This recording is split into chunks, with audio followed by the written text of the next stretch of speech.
Okay guys, welcome back to my live stream about the Heliofant website and the iPet Goat 2 video. This is take 3. Anybody who was watching my other live stream and it suddenly disappeared, please allow me to apologize for that. I have decided to redo the live stream about what has happened with the Heliofant website and the iPet Goat 2 video because I did make a couple of errors and I wanted to rectify them. And I also felt very rushed as I was explaining all of the symbolism within the iPet Goat 2 video, because at the end of explaining exactly what's happened to the Heliofant website and the iPet Goat 2 video, I want to actually go through the iPet Goat 2 video and explain the symbolism to you, though it will just be on a very, at a very basic level, okay? It's not going to be an in-depth explanation. It's just going to be just a basic explanation, and then you guys can take that and you can continue on with it. So hello and welcome to the third time lucky live stream. Hopefully, let's hope that I don't stuff up too much in this one. Sometimes, guys, my live streams really flow and sometimes they just don't. And the problem is that I only have, some opportunities. It's not like I get every day when I'm feeling just, in the moment that I can do a live stream, because I have to exist in the matrix. And so I really can only do my live streams on my days off or in between me having to exist in the matrix when I get an opportunity. And so today's one of those days, and I really do feel this is very significant and important.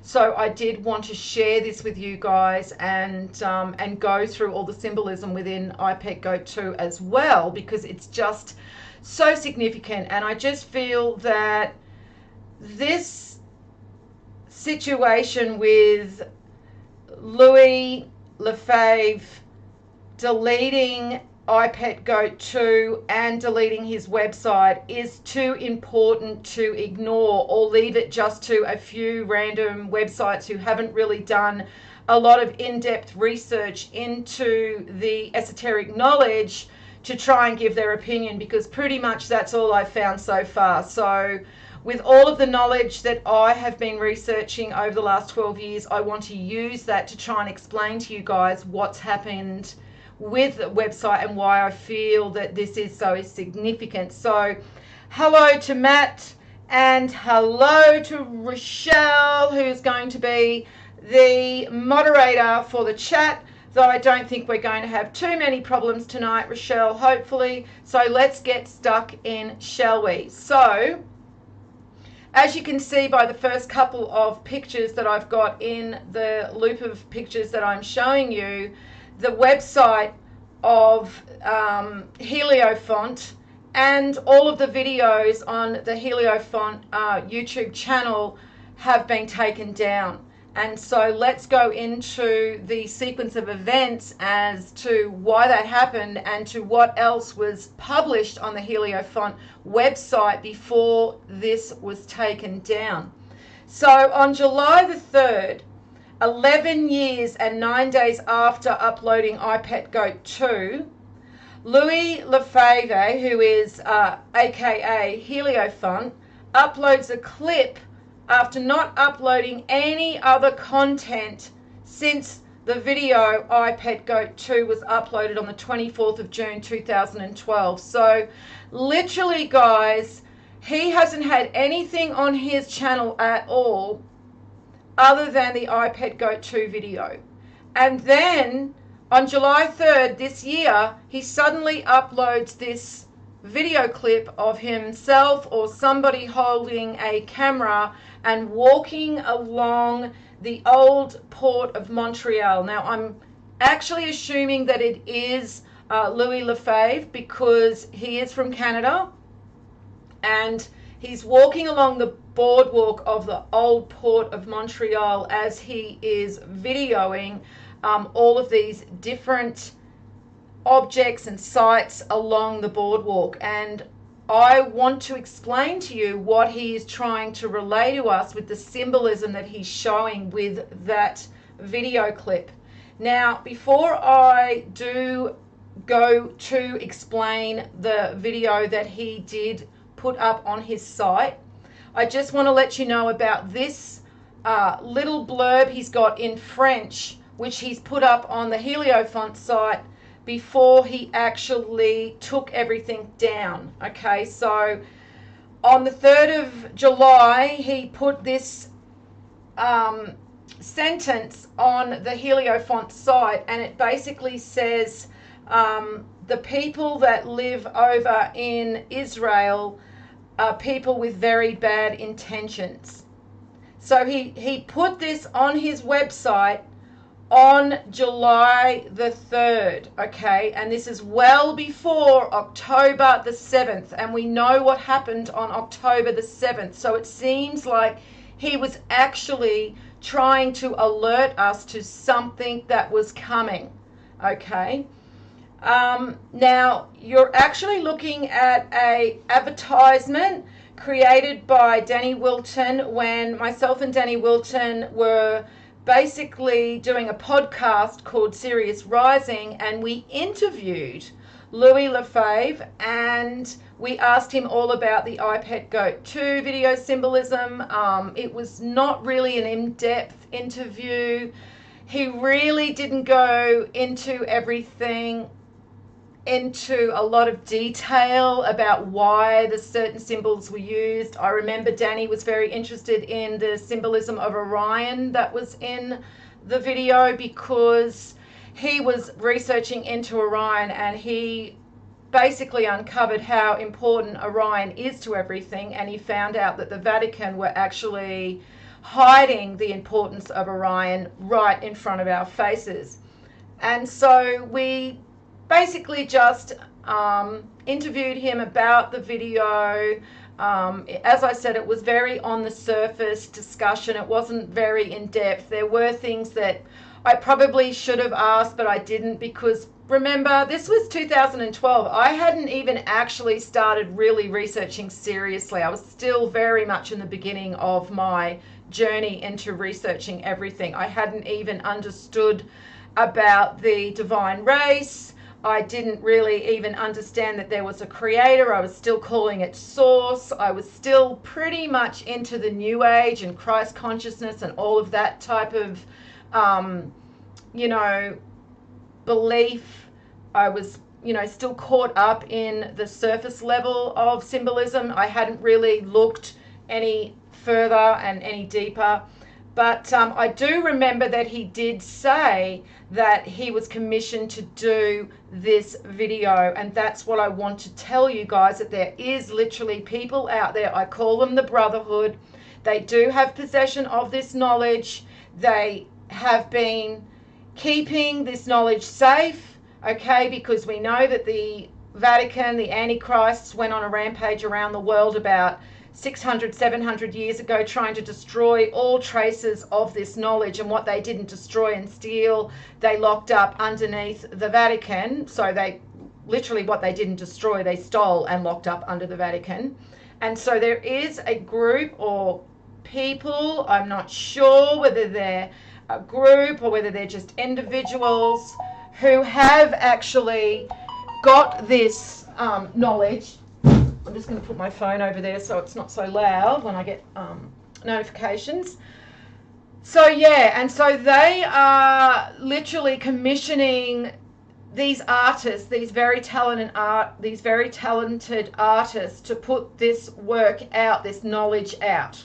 Okay, so I just want people to understand that. Now, it's not only, now I'm just going to stop this video right now before it goes on. Stop it right there.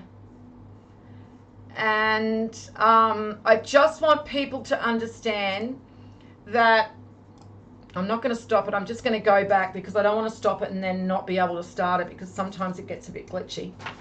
Right. So where was I? So there is a brotherhood. There's people. I don't know who they are. They have somehow got possession of this knowledge. They understand this knowledge. They're not like people like me and others who have pieced this knowledge back together painstakingly over the last 12 years. They have actually somehow, it's either been passed down through their family, it's been passed down in some way to them still intact, and so they release this knowledge in symbolism using people like Heliofant, like Louis Lefebvre, like even Joffre Boschart has done a series on the zodiac signs, and his paintings are so symbolic and have so much information that only people who have possession of this knowledge would know. That makes me realize that someone has given him this knowledge to relay in symbolism, and he actually does say that his works were commissioned as well. There is also another video called In Shadow. I've got a link on my channel. I've uploaded just a small blurb and given a link to the video because it is along the similar lines of iPet Goat 2, but a very different artistic style. But it's literally telling us about where we're at right now in the cycle, because we do exist in a great year and we are in the last degree of that cycle, but also what we can expect, what's coming, how everything is just the appearance of the reality that we live in. It's like the matrix that they've created for us. Okay, and it's not reality, it's just they have created this reality for us, but it's not real, and it's all based on materialism and consumption and money, and it's all going to crumble around us. It's all going to be seen for what it really is, and unfortunately a lot of people are not going to survive that. A lot of people are not going to be able to handle that mentally. Okay, we're going to see a lot of people just actually go insane because they're just not prepared to accept that they've lived a lie their entire life. I mean, generationally, we have been living a lie, guys, for hundreds of years, okay? And people cannot accept that. I mean, people take this reality that we live seriously. You know, they go to college, they spend tens of thousands of dollars on educating themselves to get a career, to buy into this system that is fake. Okay, so they're not going to be able to handle that. That's the problem. And so this is what these videos are relaying to us, and they're showing us that there's a hidden hand behind everything. Okay, there is a hidden hand that is, literally creating our reality. And it did freeze up. See, I was looking and it wasn't changing, and it did freeze up. Right, now it hasn't. Maybe it just froze up on what I was looking at on YouTube. Okay, as I said, I know it's not the best way that I try and put this knowledge out using this video loop of pictures, but sorry guys, it's the best way I have doing live streams, other than, I suppose there's other programs out here, but I kind of know this one now.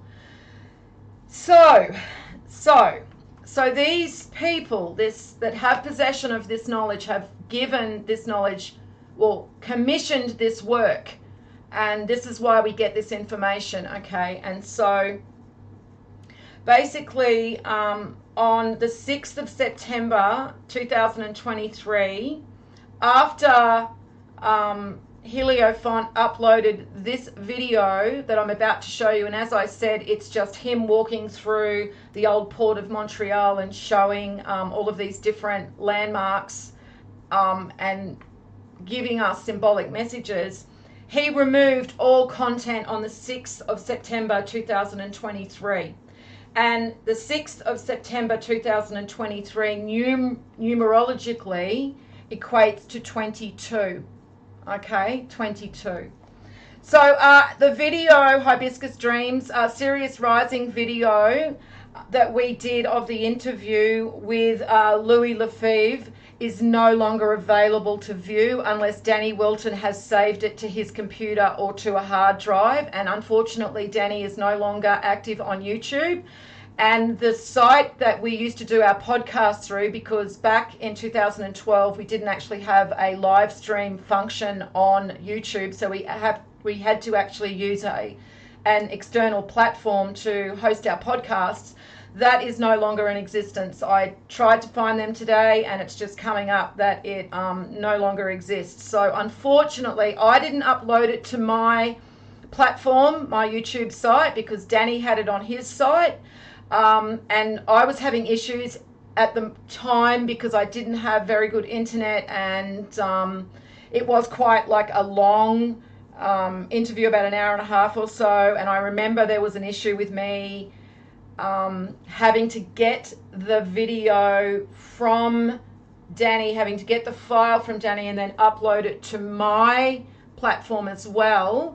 And I just think at the time I just thought, well, it's actually being hosted on the podcast platform because they had a website and they used to host all of the podcasts.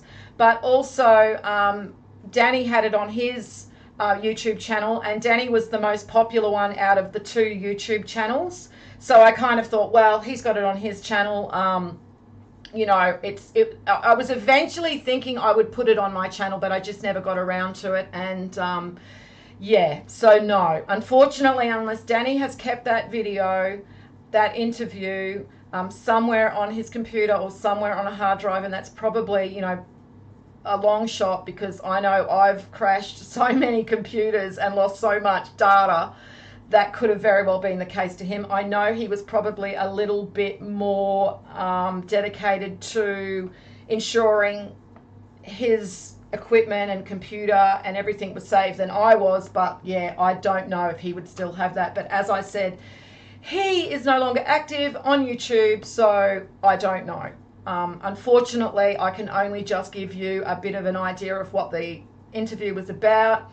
It was a long time ago, like 11 years ago, and I just remember that we didn't really come out of the interview with a heap of insights, like mind blown, going, wow, you know, gee, you know, wow, I'm glad he told me that, because I would never have. I mean, it was just kind of more confirmation that what we thought the symbols were actually what they were. Like, especially the symbol of Orion illuminating. He didn't really explain why Orion was illuminating. He just kind of said it came to him in a dream, or he just felt like it in the moment. There was no real explanation, because as I said, he was commissioned to do the work. He was given the information, and then he was told to create a video with the information that he was given. And so that's why now when I look back at that video, that he couldn't really explain in full detail what the actual symbols were pertaining to.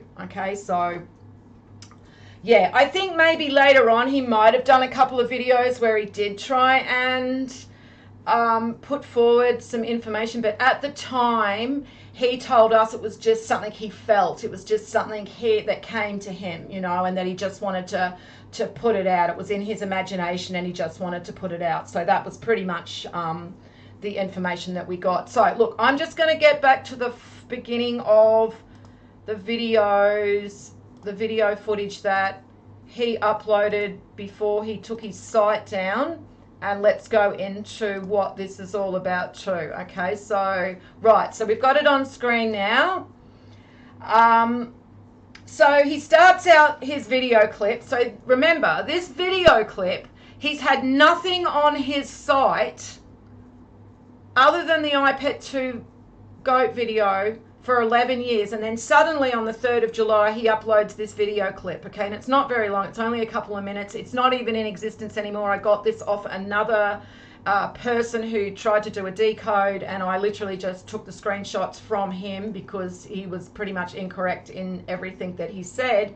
He didn't even actually explain the Ferris wheel, which is right in full view, and we can see that is the main object within this first shot that he takes, and that's because he is giving us a symbolic representation of the great year that we exist in, the cycle of the ages, the processional cycle that we exist in, that everything hinges on, the tide of ether that comes in and out of the physical plane, which is why we have a golden age, because the ether is more abundant, the Christ consciousness is more abundant, God is more known to us, God is more apparent God's presence is more apparent in the golden age. And then when we're in the iron age, because we're in the iron age right now, we're actually in the last degree of the iron age, moving back towards the reset into the golden age, the ether has withdrawn. Think of it like the tide going out. And so we're very physical, we're very material, we forget who we are, we forget that we have a divine portion within us, we forget that we're souls as well as material, we forget our Creator, we forget our Father, we forget who the Christed are among mankind, and they forget themselves as well.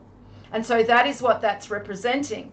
So he continues walking along the boardwalk, and then he comes to this shop here that's showing the sign that says the labyrinth as well as SOS. Now the labyrinth is showing us our destined paths. So throughout our lives, this is the Hermetic principle of cause and effect. There are destined paths that we all take. All of these destined paths are going to basically come together, and we are all going to experience a moment of singularity, okay, where everything basically comes back to the one path, and that is when we all as souls on the physical plane will experience weighing and measuring of the heart, okay. Everything we've done all over our different incarnations will be weighed and measured at that time. Before that time, though, we are going to be punished by those who have taken control of the physical plane, the Antichrists. And the Antichrists are represented by all of the religious institutions, all of the political institutions and politicians, and, you know, all of the frontmen and women for the tech companies, people like Elon Musk. I mean, he even brags that he's the devil's champion, okay. Mark Zuckerberg, Jeff Bezos, Tim Cook, you know, Richard Branson, all of them, okay. The actors and celebrities are also antichrists, all playing their part to keep us brainwashed, okay, to keep us from discovering the truth about who we are, to propagandize us, to brainwash us, so we don't know the truth that they've stolen from us, stolen from mankind hundreds of years ago, and as I said, locked away under the Vatican. And knowledge is power, and they've got the knowledge, and because they've got the knowledge and they know what's coming, they know that the end of the cycle is nearing. That's why they're now acting like psychopaths. So this whole understanding of mutually assured destruction, no one's ever going to use nukes, is completely false, because they are definitely going to use nukes, and they are definitely going to go out shooting the place up. They will destroy what they can't inherit. So he's basically telling us time is up, because this group of guys then show up and walk past this shop, and one of them points to his watch as he's walking past the camera, but he keeps his finger on the watch. So it's not someone just, you know, trying to you know, get the display on their smartwatch, as someone said in the comments, because he continues to hold his finger on there and look up, and then he takes his finger away. So he's basically saying time is up. Save our souls, because our destined paths, we have to go through this coming shit show. And this coming shit show has got to do with what's happening in Israel and Palestine right now, because that is the beginning of what is going to eventually explode into something bigger and nastier. This is just the beginning days, guys, and they're going to drag this out until, you know, the timing is right, and then we're going to see this just continue to escalate out of control. So I thought that was very, very interesting, that after 11 years and 9 days of having nothing but iPad Go 2 on his website, he actually then uploads that video clip. And the reason I'm showing you the changes in Beetlejuice, and this is one of the reasons I wanted to redo this live stream, because I said we didn't have any data anymore since I think it was late April, early May, is that I've since had information from Anne-Marie, she's one of the students of the teachings, and she has told me that she's gone back and had a look, because the last time we looked was a few weeks ago, because I was planning to do a Beetlejuice. I've got some more information, guys, about Beetlejuice and how important Beetlejuice and the brightening of Beetlejuice is in everything, and why they are watching the timing of this as well, and why this is now making them move forward with their script. So back then, a few weeks ago, we couldn't find any information about because we used to have a daily update on Twitter where they would update the brightness, the current brightness level of Beetlejuice, and then that suddenly disappeared at the end of April, and we couldn't find any more information. We looked everywhere and we couldn't find it. Well, Anne-Marie's just told me that she did find some more information. I have actually linked the site underneath the video, and I'm going to keep an eye on that too. So we now have data up to October the 1st.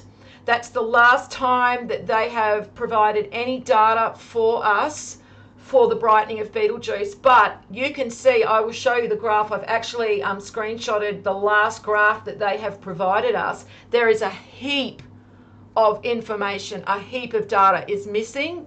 And Anne-Marie has said that there is data missing right around the time that it was peaking. But she said it is still at 150% when she had a look at the last data that was uploaded. It's still brightening. Okay, and so we can only assume if they are hiding the data and it's no longer available, like every day they were doing an update and showing us the latest brightness of Beetlejuice, and now we can't access this daily data on Twitter anymore. We can't access it anywhere. The last time we saw it was the 1st of October. We can only assume that that's because there's something in that data that they may not want us to see. I mean, what is Beetlejuice doing that they're trying to hide from us? I don't know. Beetlejuice is actually visible in the northern hemisphere. It's not visible in the southern hemisphere until summer, so that's coming now. We still have Scorpius in the sky at the moment, another very, very important symbol when it comes to the constellations and the mythology surrounding them. But at the moment, you guys in the northern hemisphere can look up, and for yourself, you can actually do a visual every day and have a look at Beetlejuice. Okay, and this is what I'm talking about, guys. Look at all the data that's missing. All right, they think we're idiots. Okay, and unfortunately the majority of mankind are idiots, and that's why they get away with this shit. So so that's very, very interesting that they have, you know, taken this data away from us, and the last time we saw it was October the 1st. So I just wanted to clarify that, yes, we did think that the last time that they had updated the brightness was in the end of April, because that's the last time they started tweeting it. Okay, but we found this website, and the last time they updated it was the 1st of October. So we're still 3 weeks. It's the 23rd now. So we still pretty much haven't had 3 weeks of data. They still aren't showing us every day what's going on, okay, with Beetlejuice. So you have to only assume there's a reason for that, because they never had an issue any other time.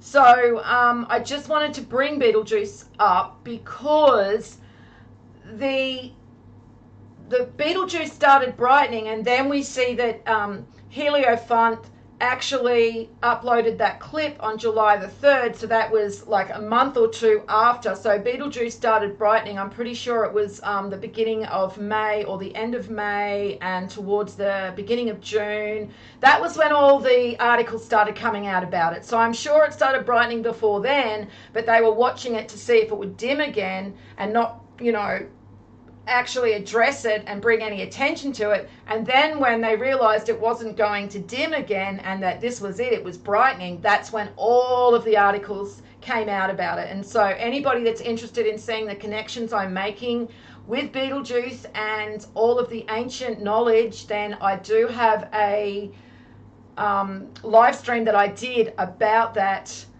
a few weeks ago, or a month or 2 months ago, but you'll find it on my list of live streams. You'll see Beetlejuice and Orion, I think it's called. All right, so I can see now we are actually going into the iPet Go 2 photos or pictures of, or stills from the iPet Go 2 video. So I think I will just wind it back a little bit, and then I'll start giving you an explanation for all these symbols. And that's the other reason, guys, that I wanted to redo that. As I said, I didn't give myself enough time for each of the stills to fully explain what was actually, what it was symbolizing. I was rushing through and I left out some stuff, and I did actually make a mistake in one of the stills as well that I wanted to rectify.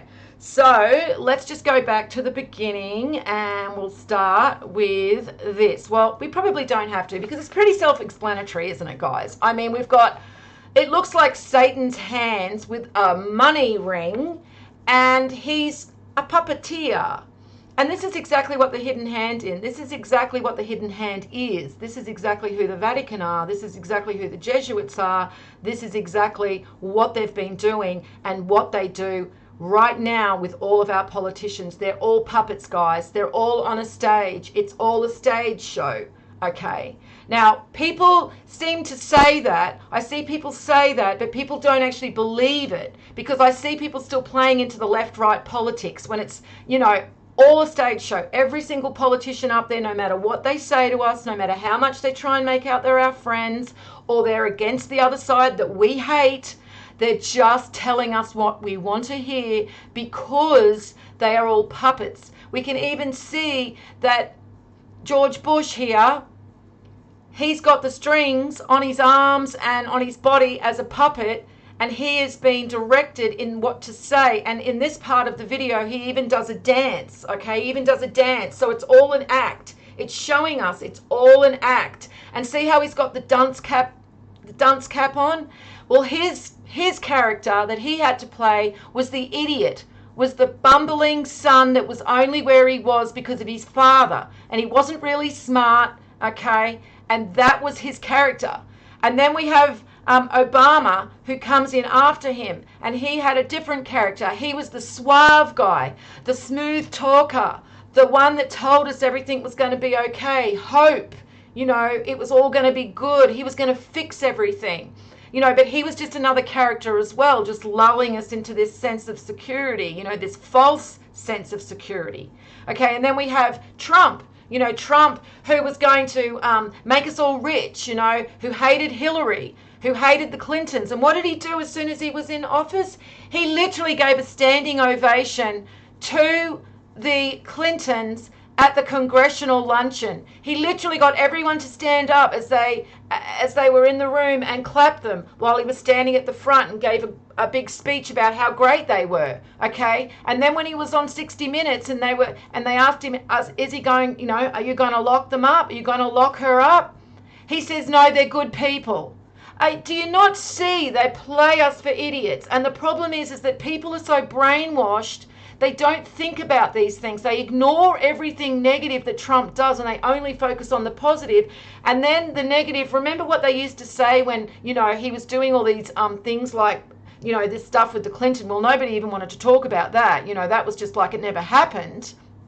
But remember, it was the whole 4D chess, you know, oh, he's just doing all these moves that we don't understand. It's 4D chess, you know. So now we've got George Bush sitting on a chair, and he's on a floor that's checkers. Now, checkers in symbolism means destined paths, fate, okay, that it's meant to happen, that this is something that cannot be avoided. And this is true. I mean, in the lower ages, in the last age of the Iron Age, we are destined to go through all of what's happening right now, because evil will always take control in the lower ages, because the light basically fades. The divine portion within the divine race fades, okay? And as I said before, when the ether recedes, we forget who we are. The divine no longer have a understanding of who they are and their responsibilities, and they no longer have access to their skills and abilities as well that allows them to be able to remove evil from the physical plane, because they are just basically like mortal humans. They have the same power as mortal humans. They appear to look like mortal humans. We don't even know who the divine are, because when the ether returns, we know who the divine are, because the divine actually look different. They illuminate, okay? There is a difference to a divine soul and a divine human than to a mortal soul. So we don't need to guess who Jesus the Christ is. He doesn't need to tell us, and he doesn't need to tell us who his race is, the divine souls, you know, the apostles or the gods with a little g, you know, every culture has a different name for them, because we know, because they look different. So this is part of the cycle that we're in. We can see that the brain is split in two, so we're no longer using both sides of our brain in equilibrium. Okay, we can also see that there was a snowflake. You can see the snowflake with Obama as well. Okay, now that reminds me of Fimbulwinter, that talks about the brutal cold winter just before the war breaks out, you know, the last big war, the war that they basically try to destroy everything. Okay, and I just want to go back to that as well, because there was a few other things that I wanted to explain to you guys. So we've got the dragon, okay, the dragon here.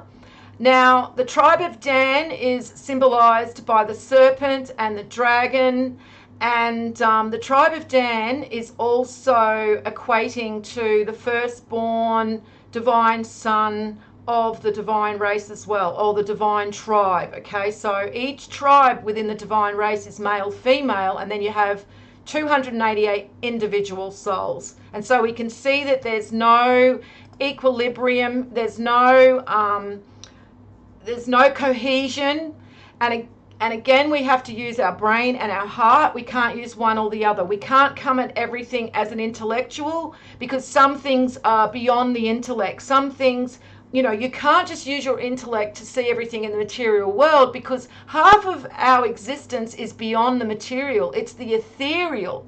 And so that's when you need to use your heart and your soul. So if you're just engaging in everything on an intellectual level, then you're missing a half of our existence that you can't see. You can't you know, you can't visibly see it. It's not tangible. You can't measure it. It's indefinable. The soul is indefinable. Your emotions are indefinable, okay? And your thoughts are indefinable as well, okay? But we need to use the mind and the heart together. We can't just use one or the other, or we become unbalanced, all right? So that is basically, yeah, equating to Christ consciousness is returning, but also that the tribes are separated as well, okay? They're no longer working in unison. They're no longer working in alignment with each other, because they don't know who they are, okay? They've forgotten, and they don't even know how to work in, you know, in cohesion with each other. They don't know how to do it anymore. They've not done it for so long, and everyone's, you know, all about being right, okay? And so instead of actually putting the truth first and foremost, everyone's more motivated by being right about everything. And so that is what that is actually representing. So then we have Obama. So we know that Bush turns around, and the next minute Obama pops up. And then, as I said, Obama is a shark. Look at the shark right next to him. You know, I mean, he is just pretending to be this, you know, charismatic, wonderful, caring guy, but really he was killing people over in Syria, okay? He started the war over in Syria. Look what he did to the Libyans. He continued with Afghanistan. People, children killed under his watch. He's no different than anybody else, okay? And you will notice that with every single puppet that they have, no matter what these puppets say, no matter how these puppets try and appear to be different and claim that they're different, they all continue on the exact same, you know, the exact same, what would I call it? Like, they all stay in the wars. You know, Trump came in and he was saying he's going to take us out of the wars. What did he do? He bragged about actually securing the oil. Okay, he sent warships over into the Middle East because he was securing the oil. Okay, and so he was no different. He dropped a Moab on Afghanistan. Okay, he was literally no different.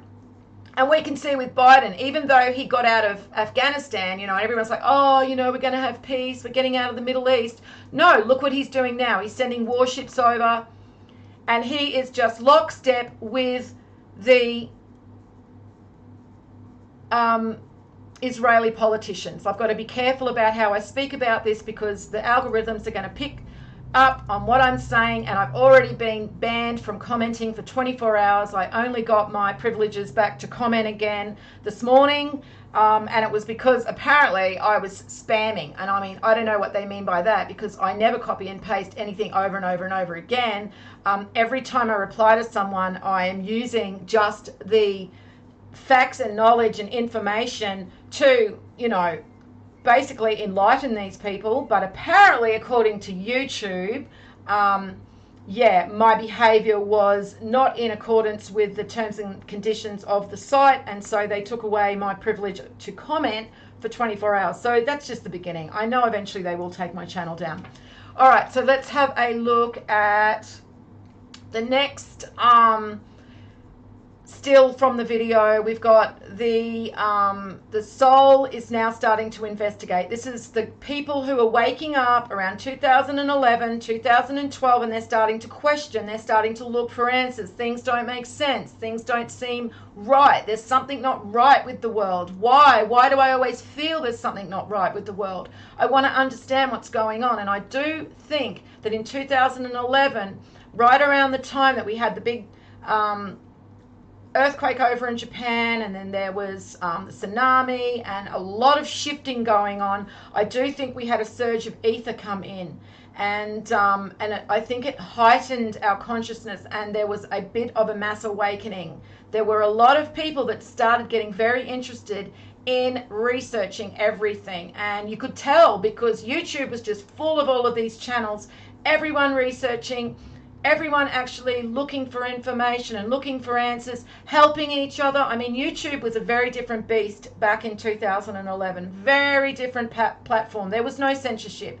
You had to be made of pretty strong stuff to get on a comment section in YouTube, on YouTube, because I tell you, if you got anything wrong, you would just be ripped to shreds. Believe me, nobody there was nothing politically correct about being on YouTube, but there was also a great community, and we were helping each other research. We were all trying to find answers to what was happening and what was this feeling that something wasn't right. It was also 2012, and remember, there was a lot of talk about 2012 being the end of the cycle and a new age beginning. Okay, so there was a lot of interest in the new age information and the new age community. So yes, it was a very, very exciting time. I'll always look back on that time with much fondness, because it was very exciting. We were finding lots of information, learning things that I'd never ever even knew about before, and joining the dots. Okay, and then we see that she now finds the truth, because the apple is representing knowledge, and she doesn't like what she's found. Okay, she's realized that what she thought the truth was going to be actually wasn't what she thought it was going to be, and it was disturbing. The truth was disturbing, and you can see she's on the checkered floor again. So once again, this is destined paths. There are people among mankind that will be destined to find knowledge and seek out knowledge. Okay, it seems to be that I'm one of those people that just have this absolute motivation to continue searching for knowledge, and there's many more people like me. Okay, we are not in the majority, but there are others like me out there that are there searching for the truth, and this is because everything is part of our destiny, and everything is, happening now exactly how it should be happening. And so we looked at the truth, we looked at the knowledge, not just me, others who were researching with me. We realized that the knowledge wasn't what we thought it was going to be in the initial stages of researching, because everything was new agey and everything was, vibrations were rising, Christ consciousness was coming back, everything was going to be awesome, we were all going to be, elevated out of this system of enslavement. And that wasn't actually what we found. And unfortunately, that was where a lot of us, our paths separated. Our paths went different ways because there were people that just couldn't accept the truth for what it was. And then there was the small minority that took the narrow path and said, no, it's not the truth that I wanted. It's not the truth that I thought, but it is the truth. And unless somebody can basically show me that it isn't, then I'm going to continue on this path. And so that's the path I took, and that's the path that probably I could count on two hands others who were seeking knowledge took as well. And so at that time, my channel didn't become very popular. My channel was growing quite quickly. It was getting bigger all the time. And then after that, and I started talking about what I was finding, people weren't interested. They didn't want to know the truth. They didn't want to know that we had a creator. I started talking about God, which was very difficult at first, especially someone who was pretty new agey, always talking about Christ consciousness and talking about source, and coming at it from that angle was suddenly talking about God and sounding religious. Well, you can imagine, that wasn't very popular with a lot of people who had been subbing my channel. So I lost a lot of people because of that. Also because I realized that homosexuality wasn't in alignment with divine law. That is exactly what the knowledge was showing me, that it wasn't in alignment with divine law. I personally don't care what people want to do in their bedroom. I had a lot of homosexual friends. It never bothered me. But when I knew that that wasn't in alignment with divine law, and that that was going to be something that someone's soul would actually, it would count at the appointed time, I had to tell the truth. As unpopular as that truth was, I had to say it. I had to do it, or I wouldn't have been honest. And I'm sorry, I'm just not going to be a dishonest person. I can't do it. I'm just not able to be dishonest about things like that. I find I'm not good at being dishonest. I'm not good at lying, and I'm not good at being dishonest because, I'm just not comfortable with it, and I'm just not very good at doing, dishonest behaviors. I normally always own up if I've actually done something that is dishonest or wrong, or I've wronged someone. I always own up to it in the end because I'm just not good at being dishonest. And so I just had to say what the knowledge and information was showing, and that didn't come across very well to a lot of people. So then we see that the apple breaks in half, and then there's a lotus that opens up. Again, that's showing consciousness elevating, consciousness basically being enlightened, being illuminated. The Christ consciousness is elevating us out of ignorance. We're, seeing the truth. And as I said, even though the truth is disturbing, the truth is also beautiful, because I found out we had a divine race. I found out that the Creator was real. I found out that I had a soul. I found out that every single one of us has a divine portion to different degrees. Some of us have, it to a higher degree, and that's why they're divine souls. And then mortal souls have this divinity to a, lesser degree, but we still have it. We still have this portion of divinity. So I found that out. I found out that humanity, when we are in a time of enlightenment and a time of heightened consciousness, we rock. We are fucking awesome. We're not these empty vessels that we see around at the moment, full of vices, full of greed, full of pride, full of ego, full of vanity. We are not that. We are actually awesome, but we just forgot ourselves. So That's the part of the knowledge that elevates you out of consciousness, out of ignorance, that consciously lifts you up and allows you to understand who you are. And that's what that lotus is representing. It's also what the hermit represents. Okay, the number 9 hermit card also represents the same thing.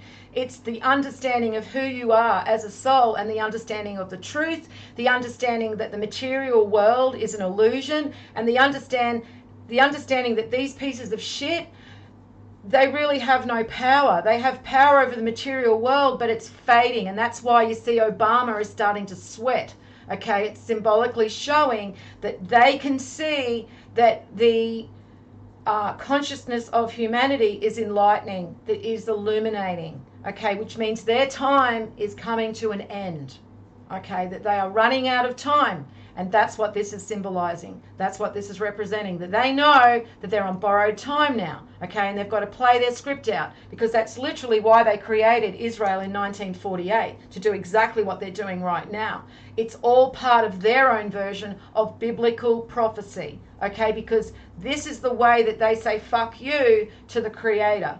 This is the way that they get back at the Creator, because they hate the Creator. They have a hatred for the Creator, and they have a hatred for the divine race and the divine souls, because they are acting like spoilt brats. You know, they didn't get to be divine and immortal, and it's not fair, because they have to actually act in alignment with divine law to pass judgment, whereas the divine souls will pass judgment regardless. Even if they transgress divine law, it doesn't matter. They are the first extension of God, the Creator, on the physical plane. That's what the anchor represents. Okay, so imagine that God throws an anchor down to the physical plane, and that anchor is the divine souls, the 288 divine souls. And as I said, they're male, female. Okay, so each is a male, female, and it's called a tribe. So that is 144 divine tribes, 288 individual divine souls, and they actually are in order of divinity from different degrees as well. So you have the gods, the gold, the silver, and then the bronze. And the bronze gods, the bronze of the divine race, are the demigods. And so the demigods are created differently. So even though they are seated within their mother's womb, their mother is divine, full divine, created divine in a different way, both ethereally and physically, but the demigod is literally seated within the mother's womb, the divine goddess womb, upon creation to be birthed on the physical plane, okay, in a physical birth. And that is the first link between the gods, the divine,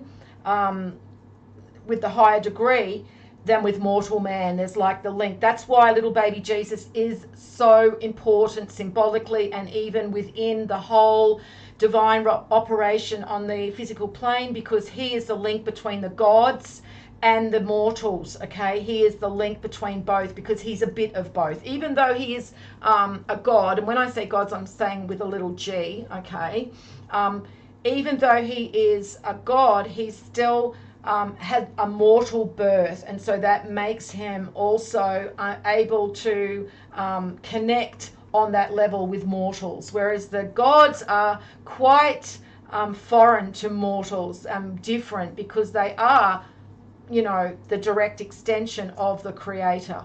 So that's the difference. That's the difference between the gods and the demigods. And, you know, really, we shouldn't have a problem calling them gods, because even Jesus calls them gods. You know, when they basically accuse him of blasphemy and accuse him of making himself equal to God the Father, he speaks to them and calls them gods. And then he basically says, you know, you say I am blaspheming when I say I'm the Son. And I always give this to these modern Christians who try and, you know, say that Jesus is God the Father, when Jesus himself said, no, I'm not the Son. When the Jews accuse him of making himself equal to the Father, he literally corrects them and says, I am the Son.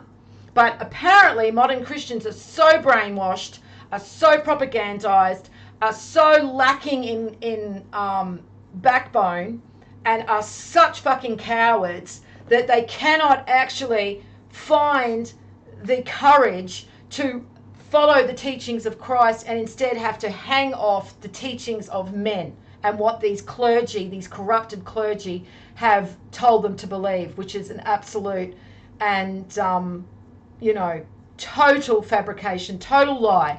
And we know that. I mean, they took control of the scriptures 1700 years ago. And, they were slaughtering people 700 years ago who didn't follow their doctrine, okay? Nearly 1 million Gnostic Cathars, Gnostic Christians, were slaughtered, burned to death, put in torture chambers, and hacked to pieces in front of their family because they wouldn't accept the Catholic doctrine. But apparently, these same men, we have to trust them. We have to trust them now because they're holy now. I mean, I don't know at what stage they went from fucking animals, burning people alive, to suddenly being the holy men before us that we have to actually believe in. Okay, so I don't know. Somebody still hasn't been able to explain that to me. All right, I've been talking too much and we've missed a couple of these little stills. Let's go back. All right, so we're on to Psalm 23. Okay, we can see that Psalm 23. And Psalm 23 is the Psalm of David. And guess what? David is another symbol for the firstborn divine male. And God literally tells David that he is his chosen, his cherished, his firstborn, his beloved son. Isn't that funny? But how can that be? Because God's telling David he's his firstborn son, but then God's telling Jesus he's his firstborn son. Would that be because the Catholic Church have taken a heap of stories and a heap of books, and then they've utilised their time in power to use their scholars to rewrite the scriptures and put them in order as to make one big story out of the Bible, which is why a lot of it doesn't make sense, okay? And then they have to have this over-explanation of why David is being called the firstborn, but then Adam's the firstborn, isn't he? Because wasn't he the firstborn and created, but then somehow Jesus is the firstborn? And that is because they are symbols of the firstborn divine man, and they are known by many different names. Jesus the Christ, David, as I said before, Adam, and then we can go cross-culture, and I've said this many different times on many different videos. I've got a sacred science of the soul series. There's a lot of S's there. Sacred science of the soul. What is the Christ? Okay, so if you want to look at that in more detail, it will explain to you what Jesus represents. Okay, so you can have the dumbass way of understanding Jesus, which is the literal way that the church show you, or you can have, the corrupted church, or you can have the informed way when you read Mark 4, 11, 12, and Jesus says that all of the allegories, all of the stories are symbols, and you can understand what the Bible is really trying to relay to us, because the Bible isn't for simpletons, okay? The simpletons are taking the wide path. The simpletons are following the Pharisees and the Bible scholars into the abyss because they're fucking cowards, all right? And they don't deserve the truth because they're cowards, okay? So that's what it comes down to. Don't be a coward, okay? Trust in the God-given intellect you have and listen to what Jesus tells you. Jesus tells you he's not God the Father. He prays to God the Father, okay? So how can he be God the Father if he prays to God the Father, okay? Unless you're a polytheist. Okay, how can he be God the Father? Because he's not all-knowing. We know that Jesus is not all-knowing because Jesus doesn't know the day or hour. Okay, I can continue going on, okay, but I won't. So, Psalm 23 is the Psalm of David. For any of you guys that weren't aware that that's what it said on the wall, I won't go through what the Psalm of David says, but you can go and look at that, Psalm 23, okay? And it's just literally saying to trust in God, trust in your divine path right now, because that's all we have, all right? We don't have any other power other than to trust in our soul and our intellect, our mind, heart, and soul. That's what we've got to trust in, and we've got to trust in our Father, trust in God, okay? And that's literally what that psalm is saying, because, we're fucking screwed, guys. We are screwed. So 9/11, all right, that's what this is showing now.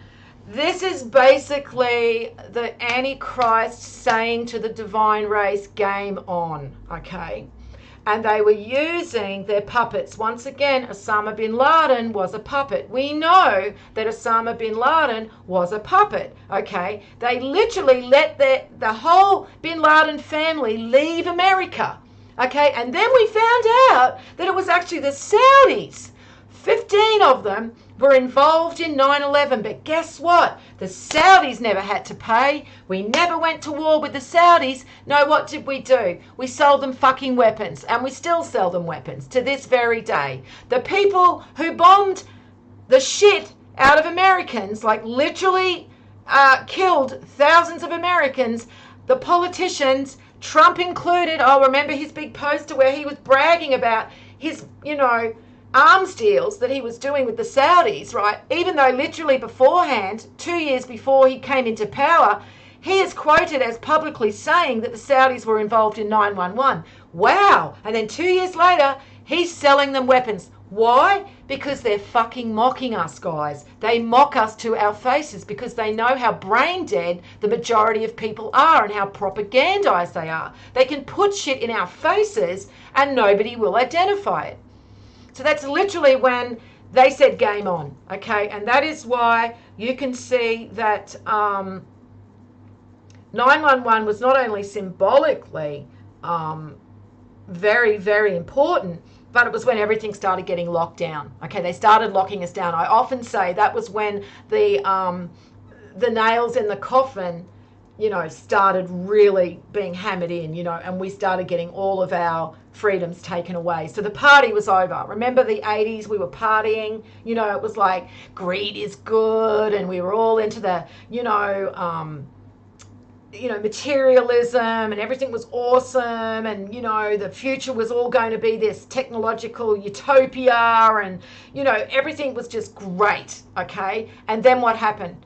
9/11 happened, okay, and everything got locked down, and suddenly instead of getting along with Muslims, okay, because we didn't really have a problem with them, there wasn't really a lot of issues with Muslims in Western countries. I know there was always an issue with the Muslims over in New Israel, okay, but other than that, it was pretty much confined there. We didn't really have anything to fear except after 9/11. Then we had to start looking at each other with suspicion, okay, looking at that Muslim over there as our enemy and could be maybe something, a potential threat to us, okay, and that's when it began. The divide and conquer started, all right, and it just spiraled out of control from there to where we are now, where we really literally are fighting with everyone based on gender, based on sexuality, based on religion, based on skin color, based on race, based on culture, based on everything. I mean, we've never been more divided. But 9/11 was game on. And then it shows the Star of David and the Statue of Liberty, basically showing that Israel is just an extension of the United States. They are one and the same, okay? And it's giving us a warning that this is going to be a part of the script that they are going to play out on mankind, because as I said, Israel was created for no other reason than to play a part in their own version of biblical scripture. I'm sorry to break it to the Israelis, but they are not the Jews. They are not the family of Jesus, because the family of Jesus is represented in all four races: white, red, black, and yellow. And the family of Jesus, the divine souls who are the real Jews, will illuminate and will be known. And they were also scattered to the four ends of the earth. Remember, they were scattered, not in one area, that was just plonked down in 1948 and created. Israel is a symbol from the Bible. Israel only exists in the Bible. The Jews only exist in the Bible. That's their symbolic representation, okay?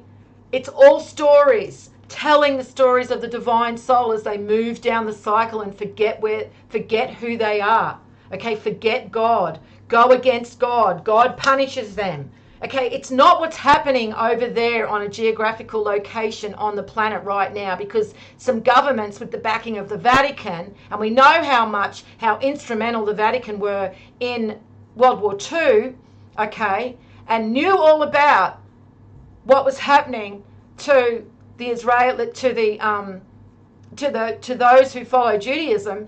They knew it, and they said nothing, and they allowed it to happen, and then they pretended they never knew, and it's only just come out recently, all by design, by the way, that they did know what was going on. They did know that the Jews were being gassed, and when I say Jews, I mean Judaism Jews, okay, because there's a difference. So a culture that embraces the religion of Judaism doesn't automatically make them Jews, but that is the narrative that we've been given and the narrative that we've been told. And no doubt me even saying this is probably going to be deemed a sin and anti-Semitic, and someone is going to find a way to call me a hater and a bigot and any other thing, intolerant, whatever other word that they want to use to shut me down, because I am here to tell the truth. And the truth is that the divine souls are the real tribes of Israel, and nobody knows who they are right now, because as I said, we haven't actually illuminated, and so how are we going to know who they are?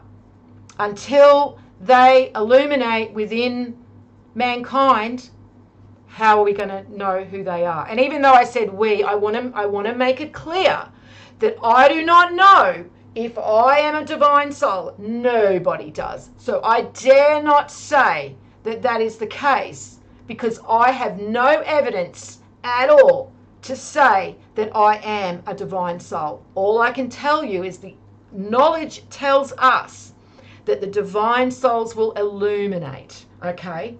And so they are amongst us, and they could be anybody, okay? We don't know, and that's why it says when you entertain angels, you know, like when you entertain people, when you have guests, when you bring someone into your house, you know that verse, and it says be careful like how you treat people, because you could be entertaining angels. And that's exactly what it means. We don't know who the divine are, okay? We just don't know. So do not be arrogant if you understand this knowledge. Do not fill yourself full of pride and hubris and assume, because you know what happens to people who act in pride and act in hubris and assume things is that they're normally wrong. So I just want to make that clear. So now we're actually seeing Jesus for the first time, and he's on a boat, so the ether, and see how there's fog all around him? So that's basically symbolizing like he is still in a fog of understanding who he is. He doesn't really understand himself. See how there's a small flame just igniting on his heart? So he's just starting to get an interest in finding the truth, because he's literally being lifted out of consciousness by the Christ light, and that is what is happening. He is starting to understand the knowledge, and that the world is not right. There is something not right. Like there's stirrings. All I'm going to say is there's stirrings, okay? The stirrings are beginning within him.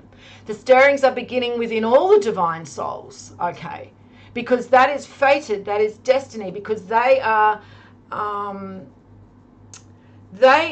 closer to the Creator, and therefore the consciousness, when it elevates, will occur within the divine souls first. Now, that's not to say that mortal souls can't also consciously start elevating themselves out of ignorance as well, because this is the thing.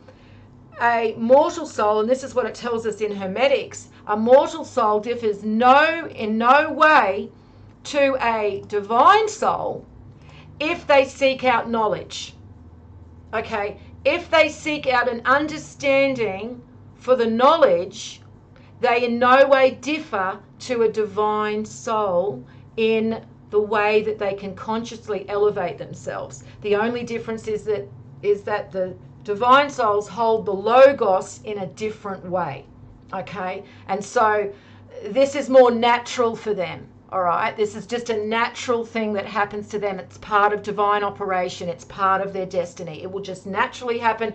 Whether they want to go out and look for knowledge or not, it'll just be natural. But then there are mortal humans that have that curiosity, that have that motivation to seek out answers. And so that is why you cannot be sure, because, you know, the mortal human may just be motivated to find knowledge as well. Okay, so that's where Hermetics teaches that there is no difference. If you want to align yourself with divine law and pass the weighing of the heart and move into the new great year with the divine souls, then the best way you can do that is to elevate yourself out of ignorance, because the universe sees that as you contributing to creation. Okay, you want to know who the creator is. You want to know about yourself. You want to know about creation. You want to know about your soul. And the universe sees that as something beneficial to expanding creation, to embellishing, to continuing to, you know, basically benefit creation and, you know, the universe. And so that's what it's about. And that's why there's two ways to pass judgment. One is elevating yourself out of ignorance, and you can see this in the book of in the Gospel of Thomas. Okay, and I've done a decode with the Gospel of Thomas. That's one way. And the other way, that's the best way, is to elevate yourself out of ignorance, okay, and want to do it and be motivated to know the truth for the right reasons, okay, not to benefit yourself and make a name for yourself, or to benefit yourself materially and make money and profit from it, okay, because then you'll never actually find the truth. You'll always have the veil. You'll think you have the truth, and you may have some of the truth, but you'll never fully have that realization of what the absolute truth is on that very, very deep level, because the veil will not be removed. When you don't have the right motivation in your heart, it is impossible for the veil to be removed from your eyes and for you to understand this truth at the level you should. So that's one way. You're motivated to find the truth for no other reason that you want the truth. You want to know who you are. You want to know who your creator is. And then you want to use that truth to help others and elevate others out of ignorance too, because we are a collective. One race, guys, the human race, okay? We're not all different, okay? One race, the human race, okay? I will get past here eventually. All right, we'll go back to Jesus and his little spark in his heart there. So, yeah, so the other way, right, is kindness, helping others. But again, it has to be from a pure place. It has to be motivated purely for no other reason that you just want to help others, because you want to be kind. You want them to be helped. That's very, very rare, guys. Very rare. Okay. I couldn't even tell you that I'm someone who's that kind. Okay. Because I don't know if I could do that, because people tend to piss me off a lot. But I know very few souls who do have that kindness. There's one lady in particular that I know in my town, and she works with the elderly. She's a carer, and she is just such the most beautiful soul. She really is. And she does this for no other reason than helping others. So that's what I mean. It's so rare. It's so rare to find those people. And it's so difficult to be, because I think it's something you're born with. You're either born with that kindness or you're not. You're either born with that amount of empathy and compassion for others or you're not.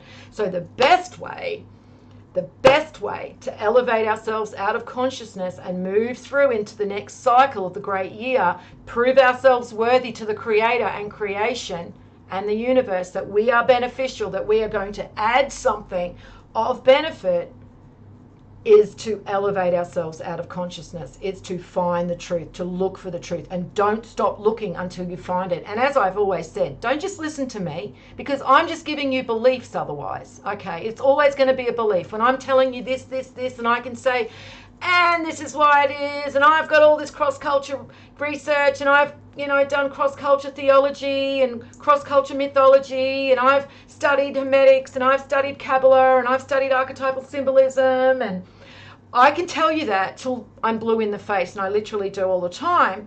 But still, that's going to be a belief, guys. You still have to depend that I am telling you the truth, depend on that and trust in that. And that's not enough. You have to take the information that I'm giving you and you have to verify it for yourself over and over and over and over again, to the point that it's no longer a belief for you. You found this information in so many different areas, so many different sources, Hermetics, Kabbalah, all of the different mythologies telling you about the same exact archetypal symbolism, and the divine operation in the same, is exactly the same but just expressed differently based on the culture. All of the different theologies are telling you the exact same information and knowledge but just expressing it differently based on the culture. When you can see that over and over and over again, it eventually solidifies in you on a very, very, very deep level, and you know that to be truth. That is no longer a belief, and that's where we all need to be. And it takes a long time, it takes a lot of motivation, it takes a lot of hard work, it takes a lot of dedication, but what's your soul worth, guys? Really, that's what it comes down to. If you're already here, it means you've already got an interest in this knowledge. So why just stop here? Why not continue on? Why not keep going? All right, so let's move on. We've gone past Jesus with his little spark in his heart, and now we're seeing the antichrists, which are representing basically all of the politicians, as I've said before, the religious institutes, the religious organizations, media, celebrity, education department. It's all the antichrists. Okay, you can see them all as antichrists, and people always talk about the antichrist. Well, guess what, guys? The Bible actually says antichrists in the plural. Okay, it talks about antichrists. All right, and that we will know when the antichrists are here that it is the last hour. And guess what, guys? The antichrists are here, and they're coming for the kids. All right, and I always warned that they'd be coming for the kids. And you know how I knew they'd be coming for the kids? Because the children are the purest souls among humanity. They are pure and innocent little souls. And the antichrists hate anything pure and innocent. They have to destroy it. They have to corrupt it. And look what they're doing to our children right now. They're confusing them about their gender. They're telling them that it's okay for them to have sexual relations with somebody that's their own gender, and that's completely natural. They're literally corrupting our children in front of us, and now they're slaughtering them in front of us, because in Palestine right now, half of the Palestinians in Gaza, 52%, okay, and I think it's almost 53% are under 18. Okay, so half of those Palestinians in Gaza that are being bombed right now and slaughtered in cold blood are children. So they literally are coming for the children. They are destroying them right now. They are slaughtering them in front of our faces, and we're doing nothing about it. Okay, I'm really glad to see people getting out and protesting this on the streets. Whether it's going to change anything is debatable. I doubt it is, but at least people are voicing their opposition to evil, and that's more important than anything, guys. So when people say to me, well, I know it's wrong, but what can I do? There's nothing I can do. How can I make any difference when nobody's going to listen to me? Well, you can make a difference to your own soul by actually calling out evil where you see evil and showing your disagreement of evil, okay? Because that's important that we did that we tried to enlighten others, and we tried to shine a light in the dark, okay? Even if we couldn't make much of a difference, we tried, and that's what's more important than just being lukewarm, okay? Just sitting on the fence doing nothing. Oh, well, it's not my problem. Nothing's happening in my backyard. My kids are okay. I've got my nice car, I've got my nice house, I've got my job. Why should I worry? I don't want to make enemies on Facebook. I don't want to make enemies on YouTube or enemies with my friends and family by telling them how I really feel, because, everything's just hunky-dory for me right now. I like the status quo. And that's pretty much the majority of mankind, which is why we're in the fucking situation we're in, because people are weak and people care more about what others think than doing the right thing. All right, so now we've moved on to the next still, and it's showing the little boy's face, and he is propagandized. Okay, his head is just filled with propaganda. He's been brainwashed, and he's been corrupted. But then it shows in his eyes that markets plunge, and then there's war. Okay, so the market's plunging. We're moving towards that now because we can see, and I've said this so many times, and anybody who pays attention to the financial system right now, and I often listen to a lot of data analysts and financial analysts, that's a little bit of a hobby of mine because it's one area of the system that we can see in real time is actually breaking, and that's because they're literally just propping it up. It's like a dead carcass that they're propping up the best of their ability. It's like they're kicking the can down the road, but the road's come to an end. There's only so much they can do. And now they're starting to raise interest rates, and that's starting to break the system. Now they can't lower interest rates because then inflation is going to get out of control and everything's going to hyperinflate. So there's literally, they're between a rock and a hard place. So we know that the US is broke. Okay, Australia's broke. We're pretty much all broke. Western countries are all broke. The UK's broke. Germany's broke.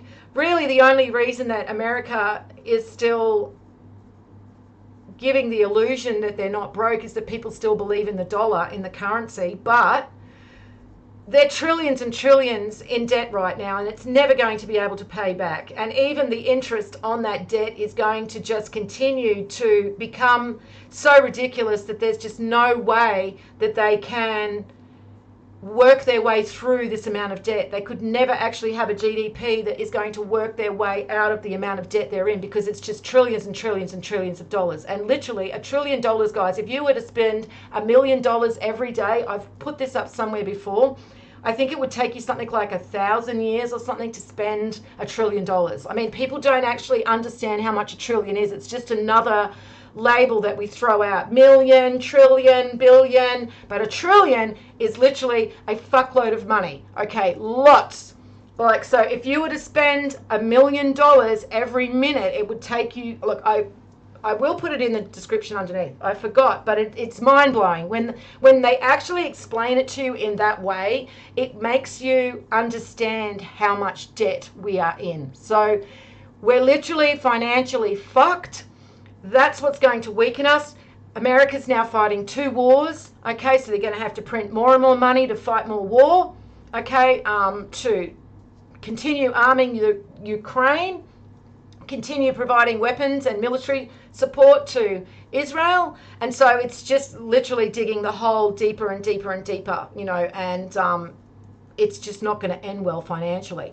And so once the system collapses, well, they've got no other option than to take us to war. And what the iPet Goat 2 video is telling us is that America bombs a Muslim country. Now, it could be Iran or it could be Turkey. Okay, that's my thought. It could even be Lebanon. I mean, I don't think it's going to be Iraq because they've already done that. I don't think it's going to be Syria. They've already carpet bombed Syria into the ground. Nobody gave a fuck.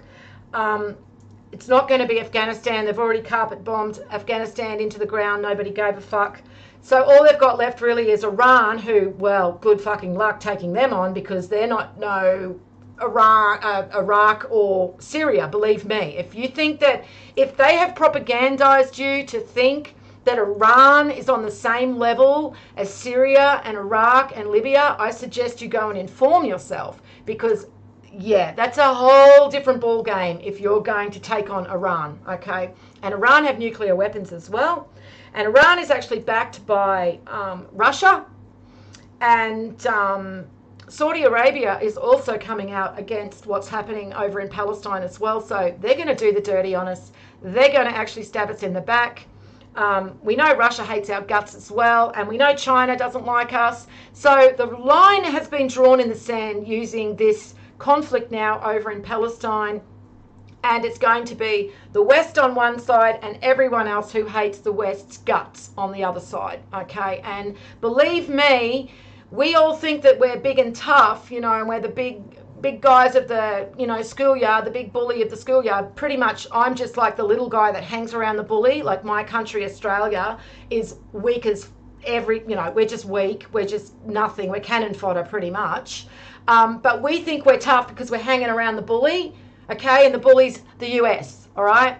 And the other bully is the Israeli politicians as well, okay? But the bully is about to be put on his ass, okay? The tables are about to turn. I've said this in my other video in regards to what's happening now. I've done 2 previous live streams to this. I suggest if you're just finding my video for the first time and you want to hear more of what I've got to say about what's going on over in Palestine and Israel, you go listen to those 2 live streams while they're still up, guys, because as I said, like the algorithms are just pinging off the wall right now with what I'm talking about, okay? Especially when I bring up anything to do with Israel and Palestine or Gaza, you know, the ding, ding, ding, ding, ding, ding, I'm hitting all of these algorithms are taking note of my video. So it's only a matter of time before they accuse me of anti-Semitism, okay, and hate speech and all the other bullshit that they're going to try and, you know,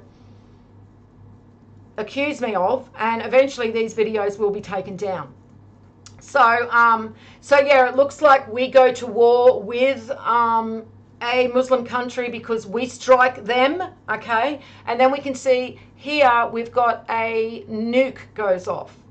And so we're pretty much at the end of the script now, because once the nukes start flying, guys, once there's a nuclear exchange, it's pretty much the end of the script, because once they start with the nukes, then they've lost full control of the physical plane and full control of the system, okay? And it's just a death spiral from there. And so we can see that the Muslim woman is a divine soul. She's got a halo, okay? And the child on her lap looks like a demigod. And so the divine souls are impacted by what happens, but because of the illumination, they will rise from the ashes like the phoenix, because the phoenix literally describes the divine souls. And this is also why Jesus dies. He gets crucified, okay? He dies for our sins. What that means is he dies because we fucked up and let evil take control of the planet, all right? And then he pays the price for that because they freaking hate the divine souls and they want to blow them to smithereens, okay? And so that's what they try and do. And the Vatican in the audience hall literally have a statue that they proudly sit in front of, and it is called Jesus Emerging from a Nuclear Crater. If you haven't seen that, I have got it on my other videos, okay? And it's pretty much explaining what's coming, all right? And so remember, then everyone thinks Jesus is dead, and then Mary Magdalene says, no, he's not. He's alive, and nobody believes her. And then he's resurrected, okay? So this is the transfiguration, the illumination, the resurrection. This is what it symbolically means. It means that the phoenix rises from the ashes, because the illumination is about the soul, and the soul is first and foremost, okay? And as we're moving towards that time, the veil between the ether and the physical plane is thinning, all right? This is what Halloween symbolizes. This is what the Day of the Dead symbolizes. This is what Samhain symbolizes. It's that thinning of the veil between the 2 planes, the physical and the ethereal plane. And at one part of the cycle where we're moving towards now, before we move back into the higher ages of the cycle, there will be a time where the veil thins, and we almost merge, the 2 planes merge together before we then begin the reset into the new great year. So that's what that is symbolizing. And so you can see that this child is a demigod because he's got the scarab beetle walking across his forehead.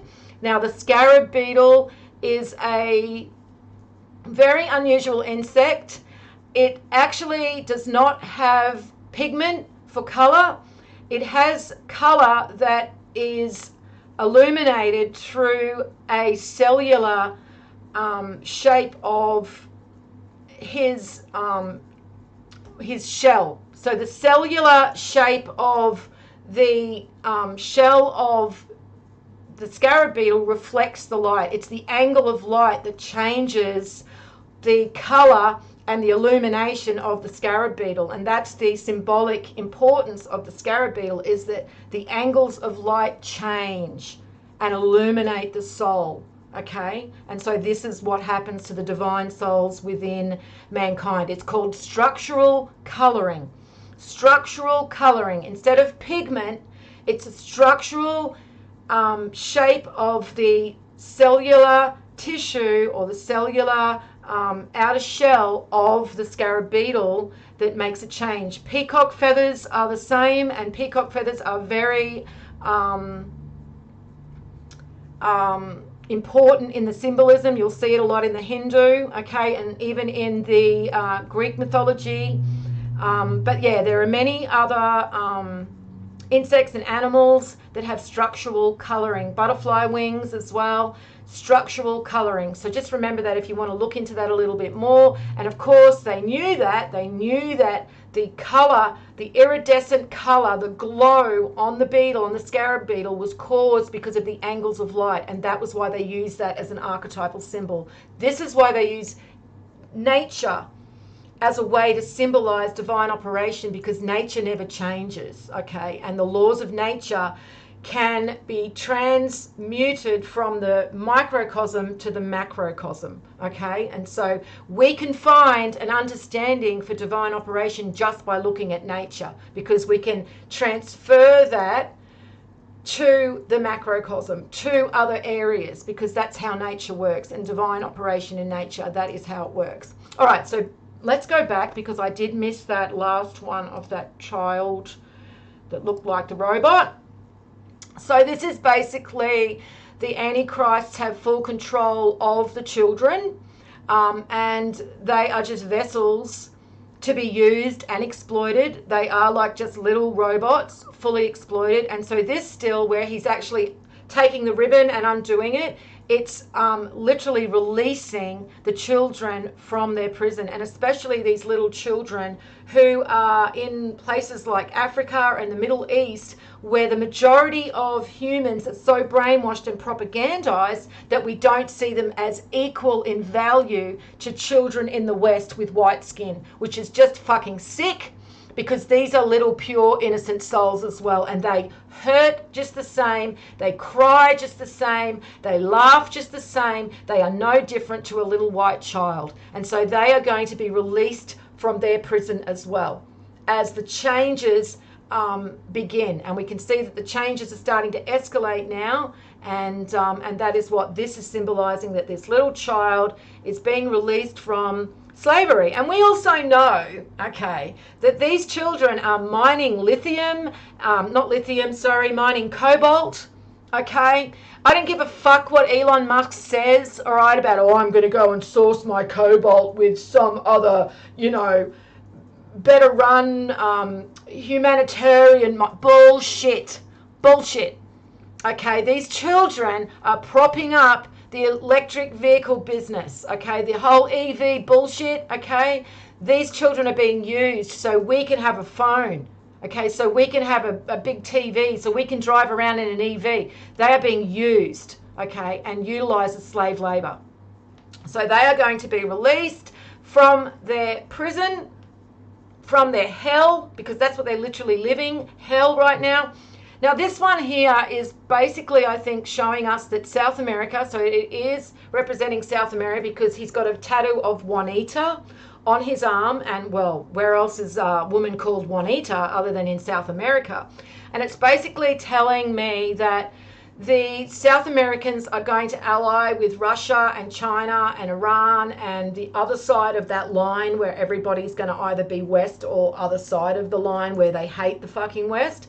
Well, that's going to be Mexico and South America on the other side of the line, and this isn't going to work out well for them. Okay? It's not going to work out well for them.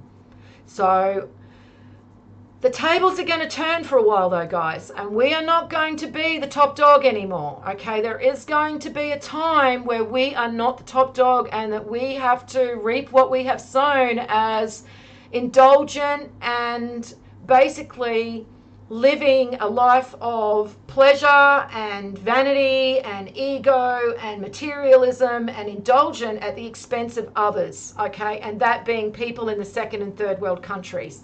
Okay, so there's going to be a time where we're punished for that. The Antichrists are going to actually make sure of that. Right, now here's another part of the video where in the last live stream I wanted to rectify this. So we can see that this is representing China because we have the yin-yang symbol lit up just in front of that tank there. You can see the yin-yang symbol taking shape, and then you have a girl that's standing there, a protester with a white flag, basically trying to, you know, stop what's going on by waving flags and signs and protesting. And what everybody does, and what I've always said, is just absolutely ridiculous because it's never going to change anything. We have literally evil people, beyond evil, beyond what we could imagine evil to be, because they're so unnaturally evil that even our worst nightmares couldn't even imagine how evil these people are that are in control of our world. And we only know the half of what they're doing that they don't show us publicly, but you can only imagine what's done behind the curtain that is just, as I said, unimaginable evil. And we think that we can defeat this evil by going onto the streets with signs in large groups and yelling out slogans. Look, I love that people have their heart in their right place and they want to go out and protest. You know, I actually think the only time it's worth protesting anything is what people are doing right now, protesting the genocide of a people and of slaughter of children. To me, you're speaking out against evil. You're not just speaking out against the system, against, you know, cashless society, vaccines, whatever else it is that people are out there protesting about, which is just really playing into the material world. But people that are now out there protesting about what's happening over in Palestine, even though it's not going to change anything, it is actually them opposing evil. So to me, it's worthwhile. It's worthwhile putting yourself on the radar for that. But other than that, all of these other protests of, you know, the material system and, you know, all of the government that we don't like, and the laws that they make, and they don't pay us enough money, and we don't like the laws, you know, and we're not going to go to work unless they give us a pay rise. All of that doesn't really change much. Even if in the moment you might get a pay rise because, oh, you've protested, at the end of the day, the system remains the same and the evil are still in charge. Okay, so even after what happened during COVID, when all of those protests were happening, did anything change? Did they stop being evil because of the protests? No. They just ran the course with the script that they were playing. They got all of their ducks in a row. They beta tested all of the surveillance that they're going to do on us. They beta tested the system that they're going to bring in. And that's all they wanted to do. Okay, see how easy it was to lock us down. See how many of us were going to actually oppose them. And if it was going to be a problem. And when it was a problem, because remember that the truckers over in Canada, when they actually started becoming a problem, what happened? Oh, well, they just actually froze everybody's bank accounts. Okay, so that's how easy they can just shut us down because they're fucking evil, guys. Okay, so to think that waving signs and protesting is going to change anything is just ludicrous. It's not how it's done.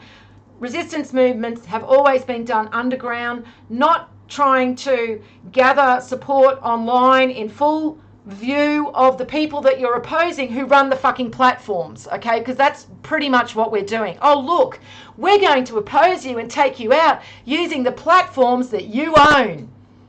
I mean, that's not how it's done, okay? It's always done underground, and nobody's smart enough or courageous enough to start an underground resistance movement. And so we are just going to keep sleepwalking towards our demise, thinking that waving signs and protesting is going to make any difference at all. So let me just go back to that again because I wanted to show you this. So we've got the girl then is shown with the tiger on her back. Now, I thought the tiger was representing the year of the tiger because I mistakenly thought that 2023 was the year of the tiger, but it was only the year of the tiger until the end of January. Then it turned into the year of the rabbit. And so it was pretty much my own fault, because I really was actually just taking this on a very surface, literal level when I was looking at this symbol. But on doing a little bit more research, I have found out that the tiger is a symbol that relates to war in China. It's the symbol that the Chinese use to represent war. And it's also a symbol that we can use for these protesters, because remember what I was telling you about how they wave their flags around and they protest and they act all tough and that they've got power. But at the end of the day, they're paper tigers. So I actually think that it's probably relating to both, you know, the Chinese military, and showing us that, yes, indeed, this is the Chinese military. We've got the yin-yang symbol, okay, just before the tanks, and now we've got the tiger, which represents war in the archetypal symbolism of China. But we've also got it on the back of the protester, who's thinking she's all big and tough. You know, she's standing in front of the tank, you know, because she thinks she's got power. You know, she's waving her flag, she's angry at them, you know, she's yelling at them. But at the end of the day, she's a paper tiger, because death taps her on the shoulder. And that's when she turns around and she sees death, and she realizes that she really has no power at all, and that the only one with the power is, well, the Creator. And the Creator resides over life and death. And so, yeah, these protesters, it's going to end badly for them, especially all of these protesters that are out there protesting about, you know, climate change and, you know, all of that narrative that's being pushed, are going to basically realize that they are powerless in the end. And that is what that is basically representing, that death starts dancing, because that's what's going to happen. The antichrists are going to basically dance with death and meter out death to us all, okay? That is what's coming for us. Unfortunately, guys, I'm sorry I can't be the bearer of good news for you guys. All right, and this is why I've only got 20,000 subs and I only get 1,000 views on my videos. Don't worry, I know what I'm saying isn't popular, okay, but it is the truth, all right, and it's been shown to us. It's funny people want to decode, you know, I Pet Goat 2, but isn't it interesting how they avoid anything that's uncomfortable, that anything that actually resembles us having to face something that we have no control of and that may be very, very evil. And so that is what this is representing, that death is ultimately the winner in everything here.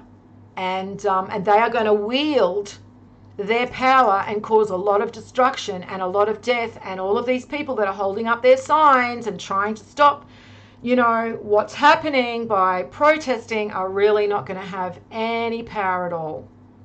Okay, now we've got Jesus starting to illuminate a little bit more now. The flame is now getting a little bit more brighter, and we can start seeing that his feet, the flames are starting to engulf him, starting from his feet. Now this is important, guys, because I see, especially in the New Age community, that people think that when we illuminate and that when we feel a change in illumination in a physical way, that it's going to happen with our pineal gland and our brain and our head, and that's all gonna, you know, it's the light's coming directly into our head, and that's not how it works. Okay, so energy is transferred from the sun to our planet, and then through our planet to our bodies through our feet. Okay, so any energy, any energetic shift that you feel in your body because of perhaps a geomagnetic storm, they're getting stronger now, okay, or changes in the sun, okay, and the sun has got everything to do with what's happening right now, guys. It's the changes in the sun that are resulting from the changes in Orion, and the changes in Orion are resulting from the changes in the galactic core. Okay, so it's all a macrocosm to a microcosm, us being the microcosm, okay, and us being the end result of that energetic exchange from the galactic core through our sun, through our planet to us. So it doesn't surprise me that Jesus illuminates and the flame is shown at his feet. not at only his head, but it starts at his feet. So if you do watch the solar activity, okay, and the solar weather, and I'm often posting it in my group, Shift of the Ages on MeWe, you may be very sensitive to these changes, to these energetic changes, and you will feel them in your feet. It's like your feet are humming or feeling some type of vibration, and that is because we are directly connected to Mother Earth through our feet, and that is where we feel the energetic changes first. Of course, we're still being illuminated consciously, but that's because we have a direct connection to our Creator through our mind and through our heart and through our soul. But physically, if you want to feel the physical manifestations of any energetic changes that we're experiencing, that's going to happen in your feet first, okay, and your fingertips as well. But that's going to come up through your feet, okay, because your feet are in the ground, and that's how it moves through your body, okay, in that way. All right, so just understand that energy from the sun is going to be transferred through the planet, through her poles, the two poles. That's where the auroras happen, and then that is going to be transferred through to us through our feet. So now we come to what was very, very interesting to us back in 2012, and that is the illumination of Orion, which illuminates the divine soul. And I'm just going to reverse that back so I can talk about this for a bit more. So Danny Wilton actually discovered that the Vatican were hiding the importance of Orion right in front of our faces. And then when he discovered the importance of Orion, then we started researching more into Orion. Okay, and then we're now where we are with Betelgeuse illuminating, and as I said, I'm about to do another part 2 of that video that I had about Betelgeuse and the mythologies. So this is very, very important to our souls, because it is the illumination of Betelgeuse that is telling us, it's basically indicating that the nebula, the Orion Nebula, is going to illuminate. And that's what we see here, that the Orion Nebula illuminates. And when the Orion Nebula illuminates, then that is transferred to the divine souls, and that they will illuminate too. And the firstborn of the divine souls, which is symbolized by Jesus the Christ, he will illuminate first, and then it will go down in order of succession based on the degree of divinity within the soul of all the other subsequent divine souls illuminating as well. But there will be a time, if we survive what's coming, that we will see the divine souls illuminate among mankind, and that's when the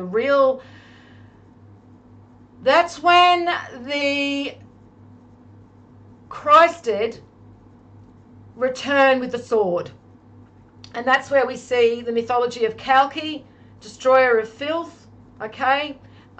He returns to clean up the mess, to clean up the evil, and the evil, unfortunately, guys, are us. Okay, so we're about to be cleaned up, all of us. Anybody that isn't in alignment with divine law, because it's going to show.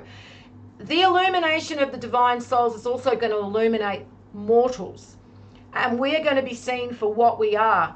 If our souls and our hearts are dark and black and nasty and unkind and full of vice, that will be known. And believe me, Jesus and his race will have no problem slaying any of these souls that do not contribute anything of benefit to the physical plane, or to the kingdom, to God's kingdom, to creation. So this is why Jesus returns with a sword, and this is why Jesus says, I'm not returning to bring peace, I'm returning to bring war. And people try and twist that around because they don't like the sound of that, because Jesus is really just coming back to sing kumbaya with everybody and be everyone's mate and be everyone's buddy. But Jesus is saying, no, no, no. I'm coming back to bring war, not peace. I'm coming back with a sword. And notice where it says there'll be mother against daughter and father against son, and that's showing what we're actually experiencing right now, because that's also part of the cycle and part of our destined paths is that our true nature will be known previous to all of these events, because we will be encouraged to embrace our vices. And embracing your vices feels good, doesn't it? I mean, it really does feel fucking good to hate someone. There's nothing like it, is there, to be able to hate someone. But at the end of the day, your soul is going to pay the price, and you will be seen for who you are, because all truths will be known. Okay, we know that the Bible also tells us that, as well as Buddhism even tells us that, and so does the Gospel of Thomas, and so does many of the other Nag Hammadi Gospels, and the Colburn, okay, and Hermetics.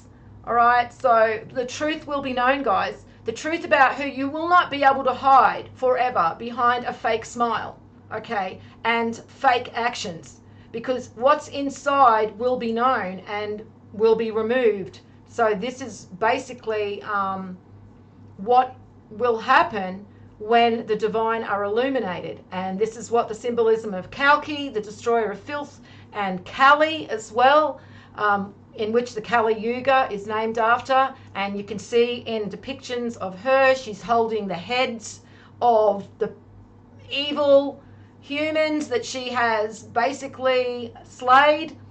And so, yeah, nature is not pretty, guys. And the divine souls are nature, are closest to nature, are the law of the natural world. So anyone that thinks Jesus is a little lamb carrying vegan who wouldn't hurt a fly and who's just, all about love, love, love, is delusional and just repeating propaganda, because it couldn't be further from the truth. Right, so now we see that Jesus is fully illuminated. He has his halo. We can also see the electrical charge as well, because as I said, the illumination is now beginning, okay? And it's all about, well, the universe is electric, guys, okay? Everything is electric, all right? And so that is part of the illumination, okay? We can actually now see that our atmosphere is becoming more electrified, okay? I've done videos about this showing how it only takes the smallest of CMEs or the smallest of X-ray flux for it to register in the ionosphere. Okay, straight away it is registering in the ionosphere and charging up our ionosphere. And so we can see that Jesus is not only illuminated from his feet where the flames were, but now his whole body is illuminating, and we can see that the electric charge is basically illuminating him fully. Okay, so that is what this is showing. He is being illuminated, okay, or transfigured, okay, because that's how they talk about it in the Bible as well, the transfiguration of Christ as well. I mean, that's just another word, and then they've just, twisted it all around and made up other stories for what it actually represents. But transfiguration means change, okay? Jesus changes his appearance, or the Christed among us change their appearance so we know who they are. We don't have to guess because somebody tells us he's the Messiah. We know it because we can see him, and it's pretty freaking awesome and scary, because there is a guy that actually looks really, really different to everybody else. And there's not only one guy, there's actually a lot of different people, because there's 288 divine souls. And this is what the alien psyops is all about, guys. They're preparing us for the transfiguration of the Christed, because when they look different, what are people going to think? What are most people going to think that have been propagandized with this alien bullshit and this alien psyops? They're going to think they're aliens. And that's what the Antichrists want. And that's why the Antichrists are pushing this alien psyops really hard now. Basically, you're now the weirdo if you don't believe in aliens. Remember, like 10 years ago, if you did believe in aliens and UFOs, you were like a weirdo tin foil hatter. Well, now the tables have turned that if you don't believe in aliens and you don't believe in UFOs, then you're the actual weirdo. You're the tinfoil hatter. You're the delusional one, and everyone that's actually believing in them are the ones that have, got possession of the facts and the truth. So this still is actually showing that the material world is now collapsing, is now basically the ether is moving in at such a fast rate, especially now that the divine have illuminated. It means that the crack has happened. And I've spoken about the crack before. It's basically represented by the Tower card on the archetypal symbolism of the Rider-Waite Tarot and in the other tarot cards, but I like the Rider-Waite the best. And so what happens, like think about a dam wall, and first of all the trickle just comes through, and then basically there's a point where the water can't be held back anymore and it just cracks open, it just breaks open the dam wall and comes rushing in. Well, that's what's happening with the ether right now. It's trickling in right now. We're elevating consciously. Okay, we're starting to see more earthquakes. We're starting to see more volcanic activity. We're starting to see more changes in the material world in regards to our weather events and our climate. And, you know, of course, they've got a narrative for that to explain all that. But there is going to be a time where the dam wall breaks and crack. All of the ether is going to pour in. The Christed are going to illuminate. And then that is where massive changes start happening. And as I said, the changes to the divine souls will basically encompass them once again possessing their skills and abilities, their superhuman skills and abilities. Okay, and here we can see Callie. All right, she's getting ready to go out and slay. All right, she's been waiting and waiting for her opportunity, and now that the ether's come in and she's been illuminated, she has the power to go out and remove evil from the physical plane. All right, I'm going to move this along a bit because I've done this one.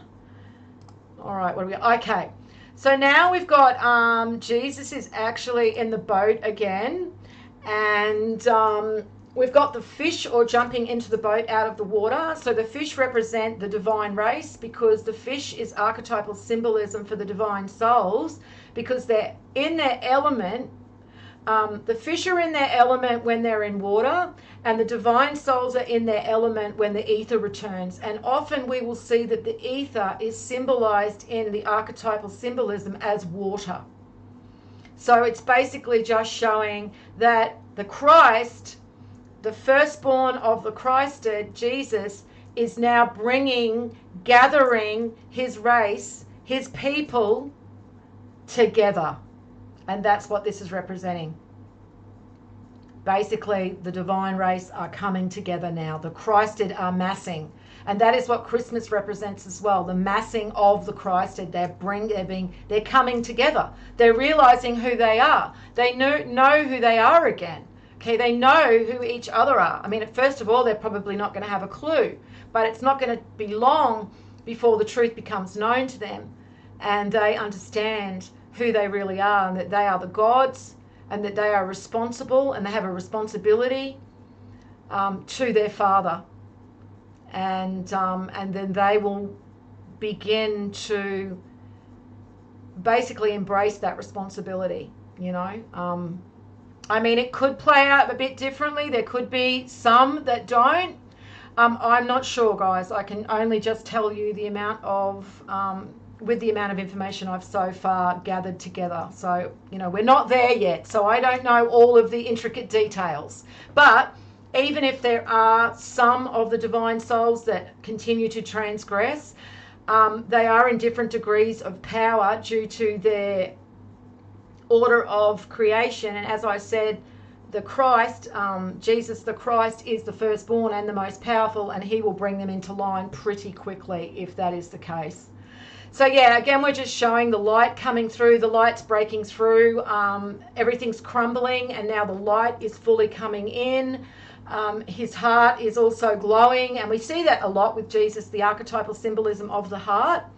And that is because the heart represents willpower, motivation, you know, the understanding to align with truth and with you know, positive action. And the heart, as I said, must work in alignment with the mind. You can't just be all heart, you can't just be all mind. You have to be working in alignment with both. All right, let's keep going. I actually wanted to make sure I had quite a bit of time to discuss every single still, because in the last live stream I didn't, and now I'm kind of going over a bit because I am trying to make sure that I'm discussing everything that I missed last time. So now we've got the female is trapped in the phallic looking tower, and that is because females in these times have been only viewed as a vessel for sexualization, all about, you know, tits and ass, all about her physical appearance, all about breeding. That is the extent of value that is seen in the female. Even modern females do not see their value in anything else other than their physical appearance, which is why there's so much narcissism around, which is why, you know, social media is so popular, because it's all about look at me, look at me, look at my tits, look at my ass. I'm so much better than you because I'm skinnier, because I've got bigger boobs, because I'm prettier. So they really don't find any value in their intellect or in their divine fragment within, okay, their divine nature within, because as I said, we all have a fragment of divinity. That's why the Bible says the Christ is within all of us. And so that's what that represents. And then it's pretty much just showing that the female awakening, she's awakening and basically being released from her prison, okay? And then we see the divine male. He's now fully embracing his power, and he is just removing the dross, which is just all of the divine, the lukewarm souls, the evil, the ones that have never actually done anything to contribute to creation, to contribute to the kingdom of God, you know, to contribute at all. They're just basically empty vessels, and so they will be removed. As I said, this is the law of nature. It's not personal. It's that evil has to be removed from God's kingdom. And anyone that wasn't beneficial and wasn't working in a positive way will be removed, okay? And they will be known, because everything will be shown. All truths will be known. And so they will be removed from the kingdom, from the physical plane. So that's basically what that's showing. Again, Jesus is fully illuminating now his heart. It's not just a little flame anymore. It's a bigger flame now. And then once the divine are fully illuminated, and basically they are just removing evil, you know, as Kalki is the destroyer of filth, and basically they are removing the filth from the earth. You can see that the Antichrist run and hide, okay, because they know their time is over now. All right, there's nothing more that they can do. They've tried to destroy the physical plane. They've done the nukes. They've done all that, but the illumination has happened. Everything's changing. Physical plane is crumbling, and they are going to go run and hide in their frickin' caves, you know, run and hide underground in their tomb. I mean, they may as well just, you know, end it, because that is pretty much it for them. They are over and done with. And it also shows that the child has been released from their grip, because the child then wakes up and is clear-eyed and basically is once again a pure and innocent soul. And this is where I say to Christians that think that Jesus is coming back for them, that Jesus is actually not coming back for them. Jesus is coming back for the children. Jesus only cares about the innocent, pure children that have been suffering. He doesn't care about the fucking useless adults that allowed it to happen, okay? Because that's pretty much why this evil is now attacking the children. It's the adults who have dropped the ball and allowed it to happen. Okay. No, Kelly does not represent India getting heavily involved in the war efforts. Thank you very much for adding your opinion. You want to either understand the symbolism, and you want to either understand what this video represents, or you just want to continue giving your opinion and giving your beliefs. It can't be 1 foot in, 1 foot out. Okay? Do you have any evidence at all that Kali is representing India getting involved? Anything? Was there anything else in this video that showed you that India was going to get involved? Was there anything in any other of the teachings that I've relayed or that is being relayed now or that is being represented in any symbolism at all about India getting involved? Because no, India's going to get involved. Iran's going to get involved. Saudi Arabia is going to get involved. But there is nothing in the symbolism that shows that they are the significant movers and significant pieces that are going to move this into place, this script into place.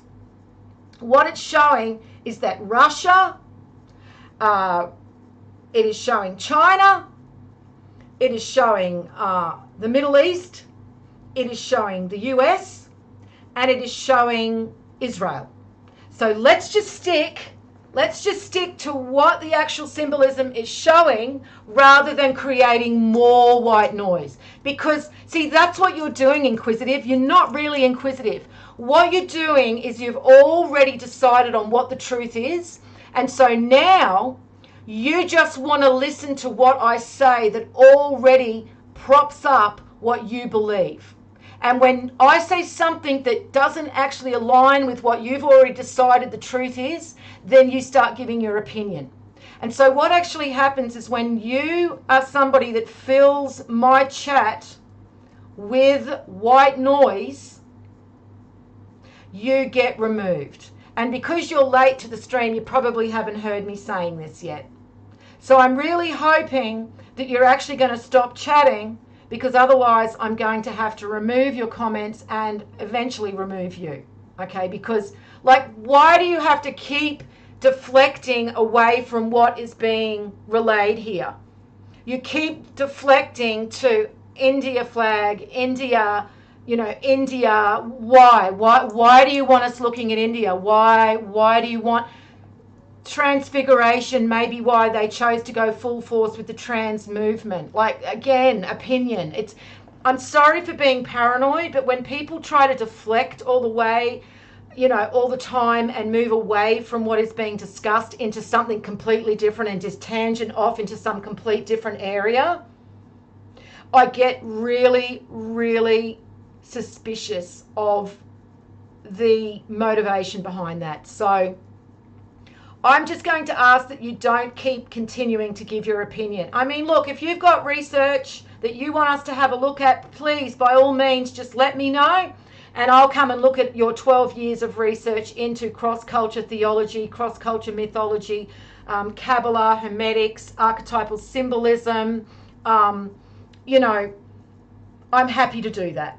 All right. Other than that, if you want to actually understand symbolism, you can't teach a man what he already thinks he knows. Okay? So just understand, if you already know everything, then why are you here? Okay? If you already have the facts, if you've got to second guess everything I'm saying with information that isn't even actually in the video, I mean, then why? Why are you here? You already know. So just do your own video, okay? Just do your own video and you just go and do your own discussion about what you think all the symbolism means, okay? Right, what did I miss? Right, so we missed the demigod. The demigod's now being lifted up, okay, resurrected as out of the ashes. And remember how I said it happens in order of creation, and so of course it would happen last with the demigod, because the demigod is the last to be created of the divine race, and the demigod is different than the gods. Remember how I said his birth, his creation, is also of a mortal birth. So that is why he is shown to be raising up towards the moon, and the moon actually represents the ether as well. And then we see this little guy, and he's got a mask on, all right, and he's about to remove his mask, okay, and his mask actually does change shape, so it's representing the four creatures, and the four creatures are representing the different races within the divine race, because it's the black race, it's the red race, it's the yellow race, and it's the white race, okay? All the races are represented in the divine race. It's not just one race, it's all the races. So Jesus is, you know what? Jesus is Asian. or Middle Eastern, because they are literally yellow race. Jesus is, a black person, because each of the divine races have their own messiahs, have their own firstborn. And remember, I said the firstborn is what is represented by Jesus. So on another level, okay, because there is the firstborn of all of the divine souls, but on another level, the firstborn of each race is a messiah and can also be seen as a Jesus, as a different degree of a Jesus, which is why the demigod, the firstborn of the demigods, is also known as little baby Jesus. Okay? There's little baby Jesus, and he was of a virgin birth. And why was he of a virgin birth? Because he was seated in his mother's womb, okay, and born of a material birth on the physical plane. All right, so this little dude, he does a little dance. Notice the waves. That's the ether, okay? That is symbolizing the ether. And he's dancing around, and his mask changes, and then the light just pours in. And he's also showing on his chest a cross that shows the 4 different directions, because that's also representing the 4 different races, the north, the south, the east, and the west. Now see how his mask is removed, and he's fully illuminated, and he's fully embracing the return of his Father, and fully embracing himself, okay, and understands who he is.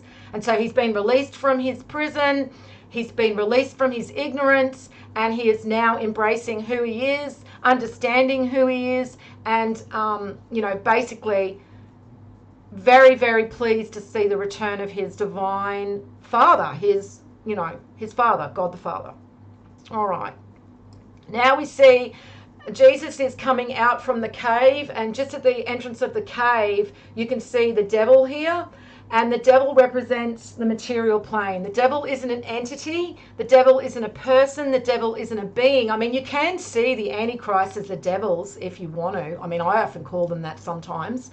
But the devil is literally symbolic for the material world that traps a human soul into only understanding themselves on a physical level. And so you've sunken into the material world. That is why the pentagram upside down represents the devil and represents Satan, because that's showing the man, when the pentagram is upright and the point is upright, that's with the man's head is towards heaven, and he has an understanding of himself as both an ethereal and a physical being. But when his head is pointing down, when the pentagram is pointing down, that means he only has a material understanding of who he is, of who they are.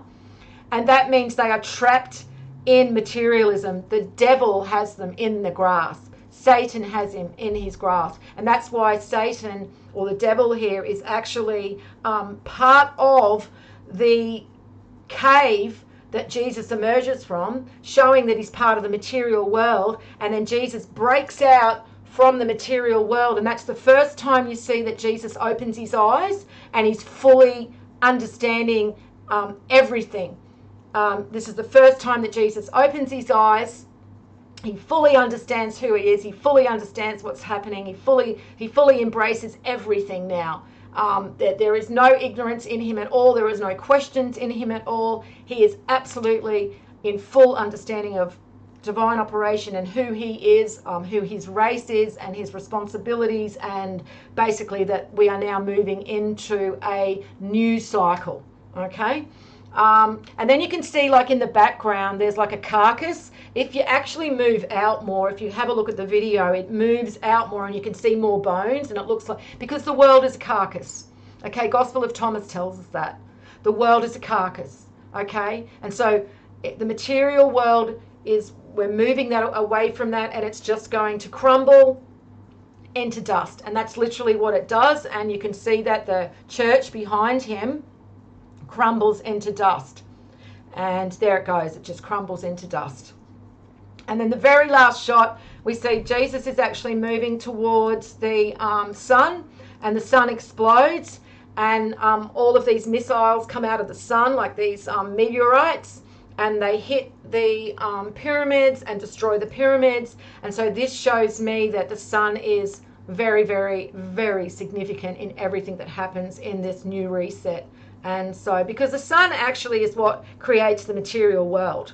Okay, it's like we're baked on with the materialism needs the sun. Okay, it's like God's mind, because it's the mental universe. Okay, if we look at Hermetics, like everything is the mind of the creator, everything is created mentally by the all, the mental universe, but it can only become material, it can only become matter through the lens of the sun. That is what the sun does. That's why the sun is so important. And you may be able to see to the left hand side, just behind the largest pyramid, you can see just if you go to the top there, the tip of the Scorpio, the scorpion.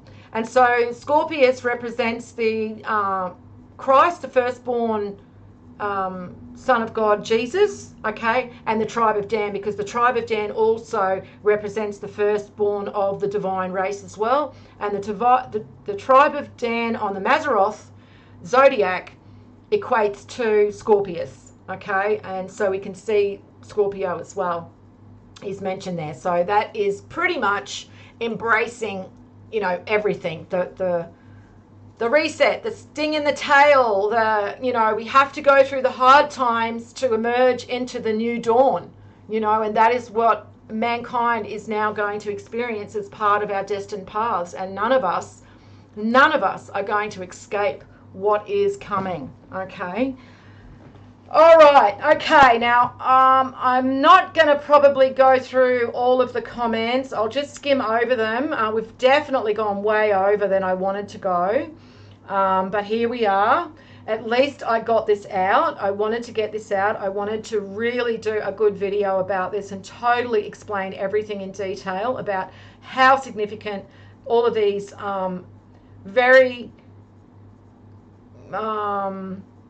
unusual actions of Heliofant are, because they want us to pay attention. They want us to pay attention again to this video. They want us to pay attention to the clip that he showed, to the Ferris wheel, to the labyrinth, to the SOS Save Our Souls. Okay, all of that is very, very important. Time is up. He's telling us, okay? He's been warning us for 11 years. This video has been out for 11 years. My videos have been out for 11 years. And pretty much everyone's ignored them, okay? I've got, a limited amount of people that really take this knowledge seriously to the level that is needed, to the very deep level that is needed. Most people just see it as an amusement. Most people just see it as a novelty, something to pass the time, something to consider, especially people that, chatter with their opinions in the chat, okay? They're not the people that come here to learn. Okay, they're the people that just want to chatter,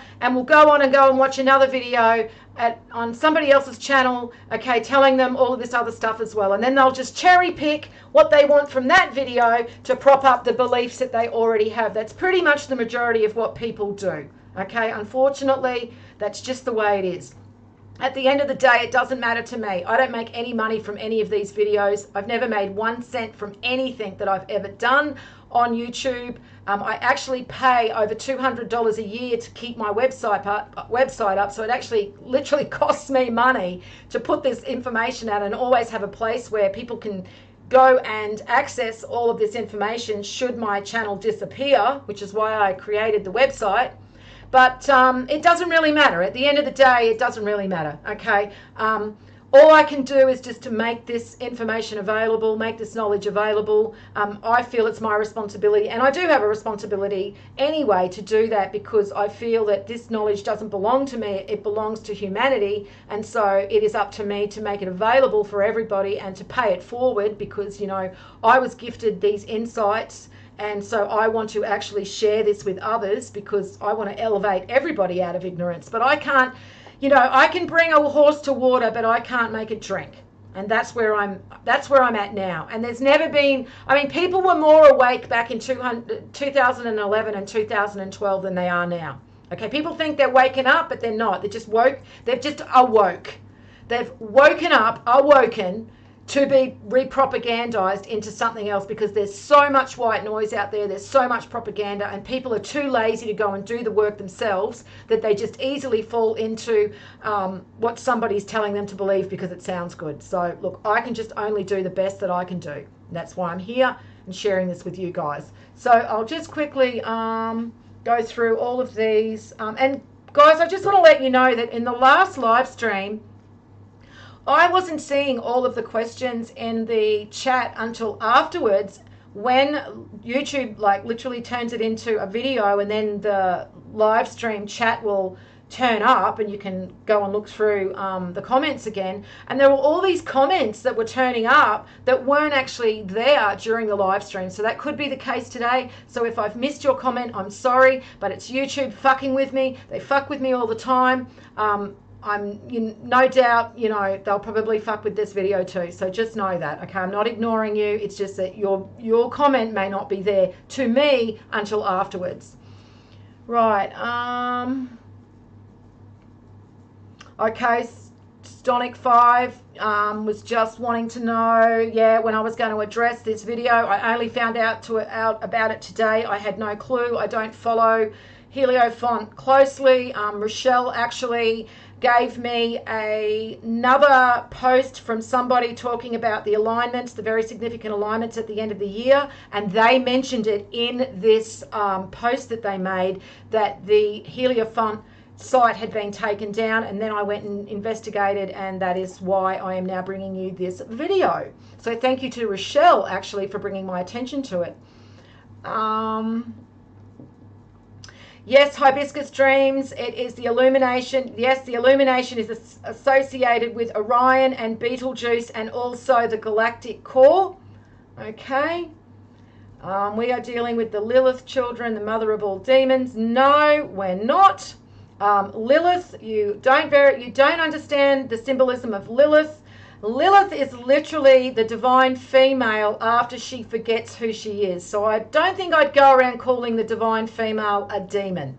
Remember when I said that the symbolism, the archetypal symbolism, pretty much only relates to the divine souls, other than the antichrists, okay, which are on the top of the food chain. So who cares about the Lilith children and mother of demons when we're talking about the antichrists?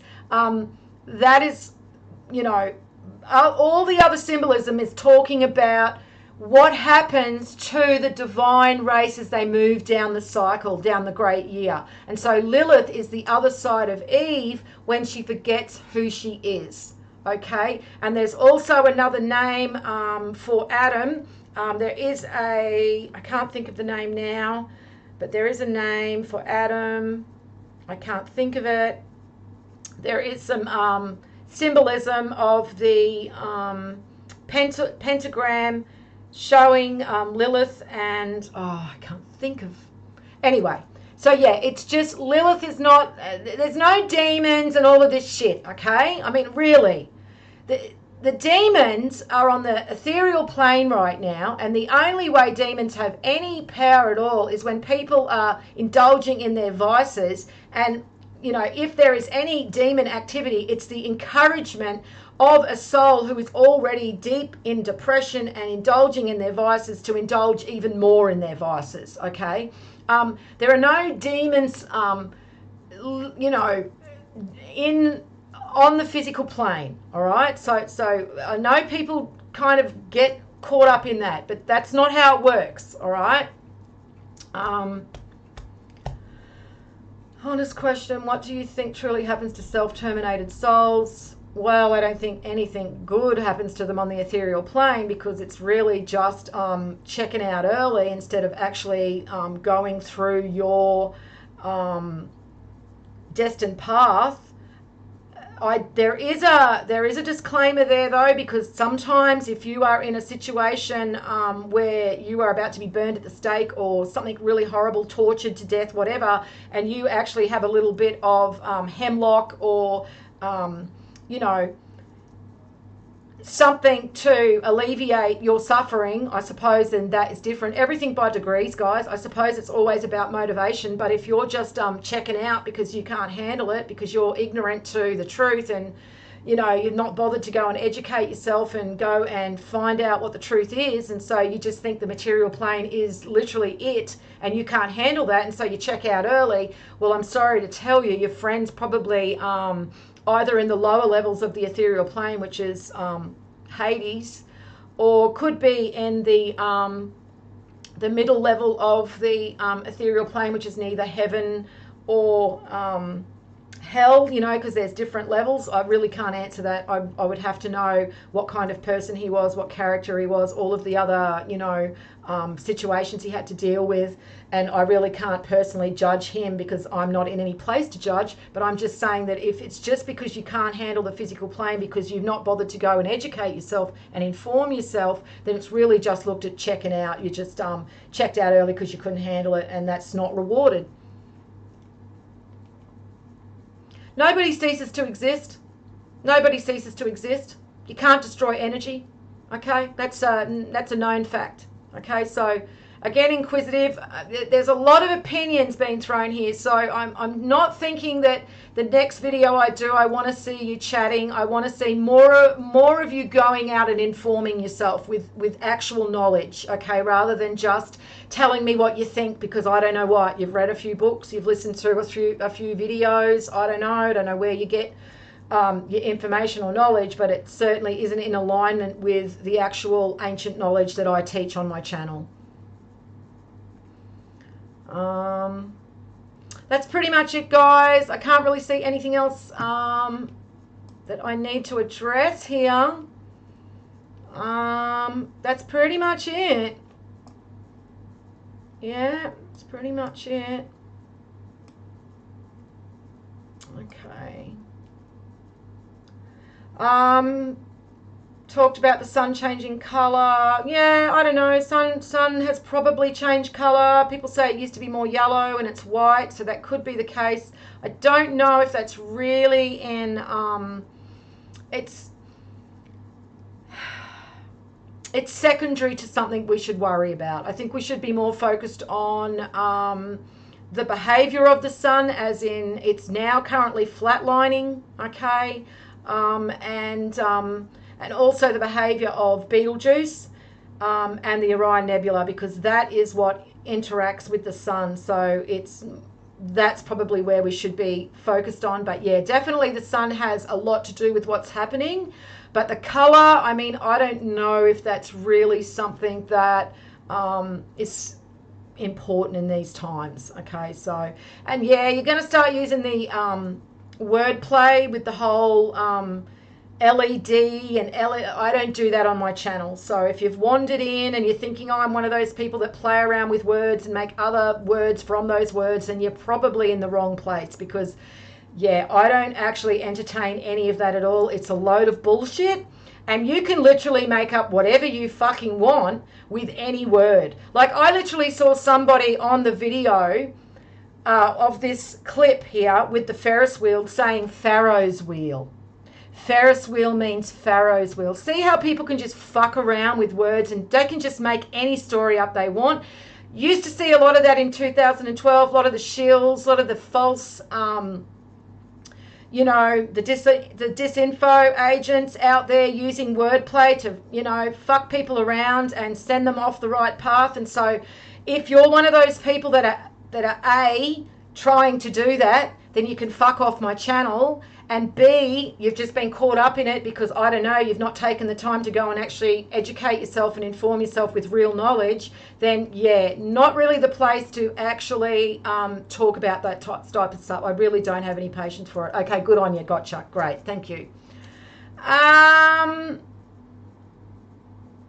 Yep, different perspectives. You can call it different perspectives all you want. Just means you may as well go back to sleep, mate. Don't even know why you bothered waking up. If you just think that everyone's just got different perspectives and that's your way of just saying that I've only got an opinion, well, that's because you're pretty ignorant.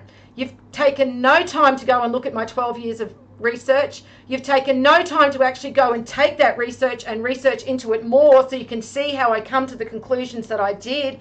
And I was actually just relaying the knowledge as it was shown to me from the ancient teaching. So what you're actually saying is that you appreciate the perspectives and opinions of the ancients who gave this information and knowledge to us. So good on you. Well, you know, I hope it works out for you, mate, but you seem to already have all of the information and knowledge, so I don't even know what the fuck you're doing here, really, because how can I help somebody that already knows everything? Don't really know. So yeah, best of luck to you too, mate. Well, that's it, guys. I'm going to leave it here. Hope you've got a lot of information out of this. I hope it's helped you in me revealing all of the occulted knowledge that was encoded in iPet Go 2 and why Louis, your name, why did you have to have such a hard name? But Louis, I want to thank you. If you ever watch this video, I want to thank you so much for what you did. You've helped so many people, and you've just helped me confirm everything that I've taken the time to research over the last 12 years. Everything that you've shown is literally just confirming for me that I was always on the right path. And so I want to thank you, and I want to thank whoever gave you all of this knowledge for you to create such a artistic and wonderful short film that everyone has really enjoyed. And I will forever be in your debt, and I will forever be in the debt of the brotherhood or the individual that has possession of this knowledge, that has commissioned you to do that work and to reveal this knowledge in the way you have. So I really hope everyone else has benefited from what I've discussed today. I'm sorry it was such a long video, but I guess, you know, some things that are as important as what this is, it really does deserve a very in-depth and a very long video, which is why I did this live stream again, because I did want to do it justice. All right, guys, I am out of here. Have a great week. I hopefully will be bringing you the second part of the Beetlejuice information. I've made some more confirmations with the help of the other students of the teachings as well. I couldn't do it without them. So stay tuned and keep a lookout for that one. But other than that, I'm going to say, as I always do, have a great week and peace out.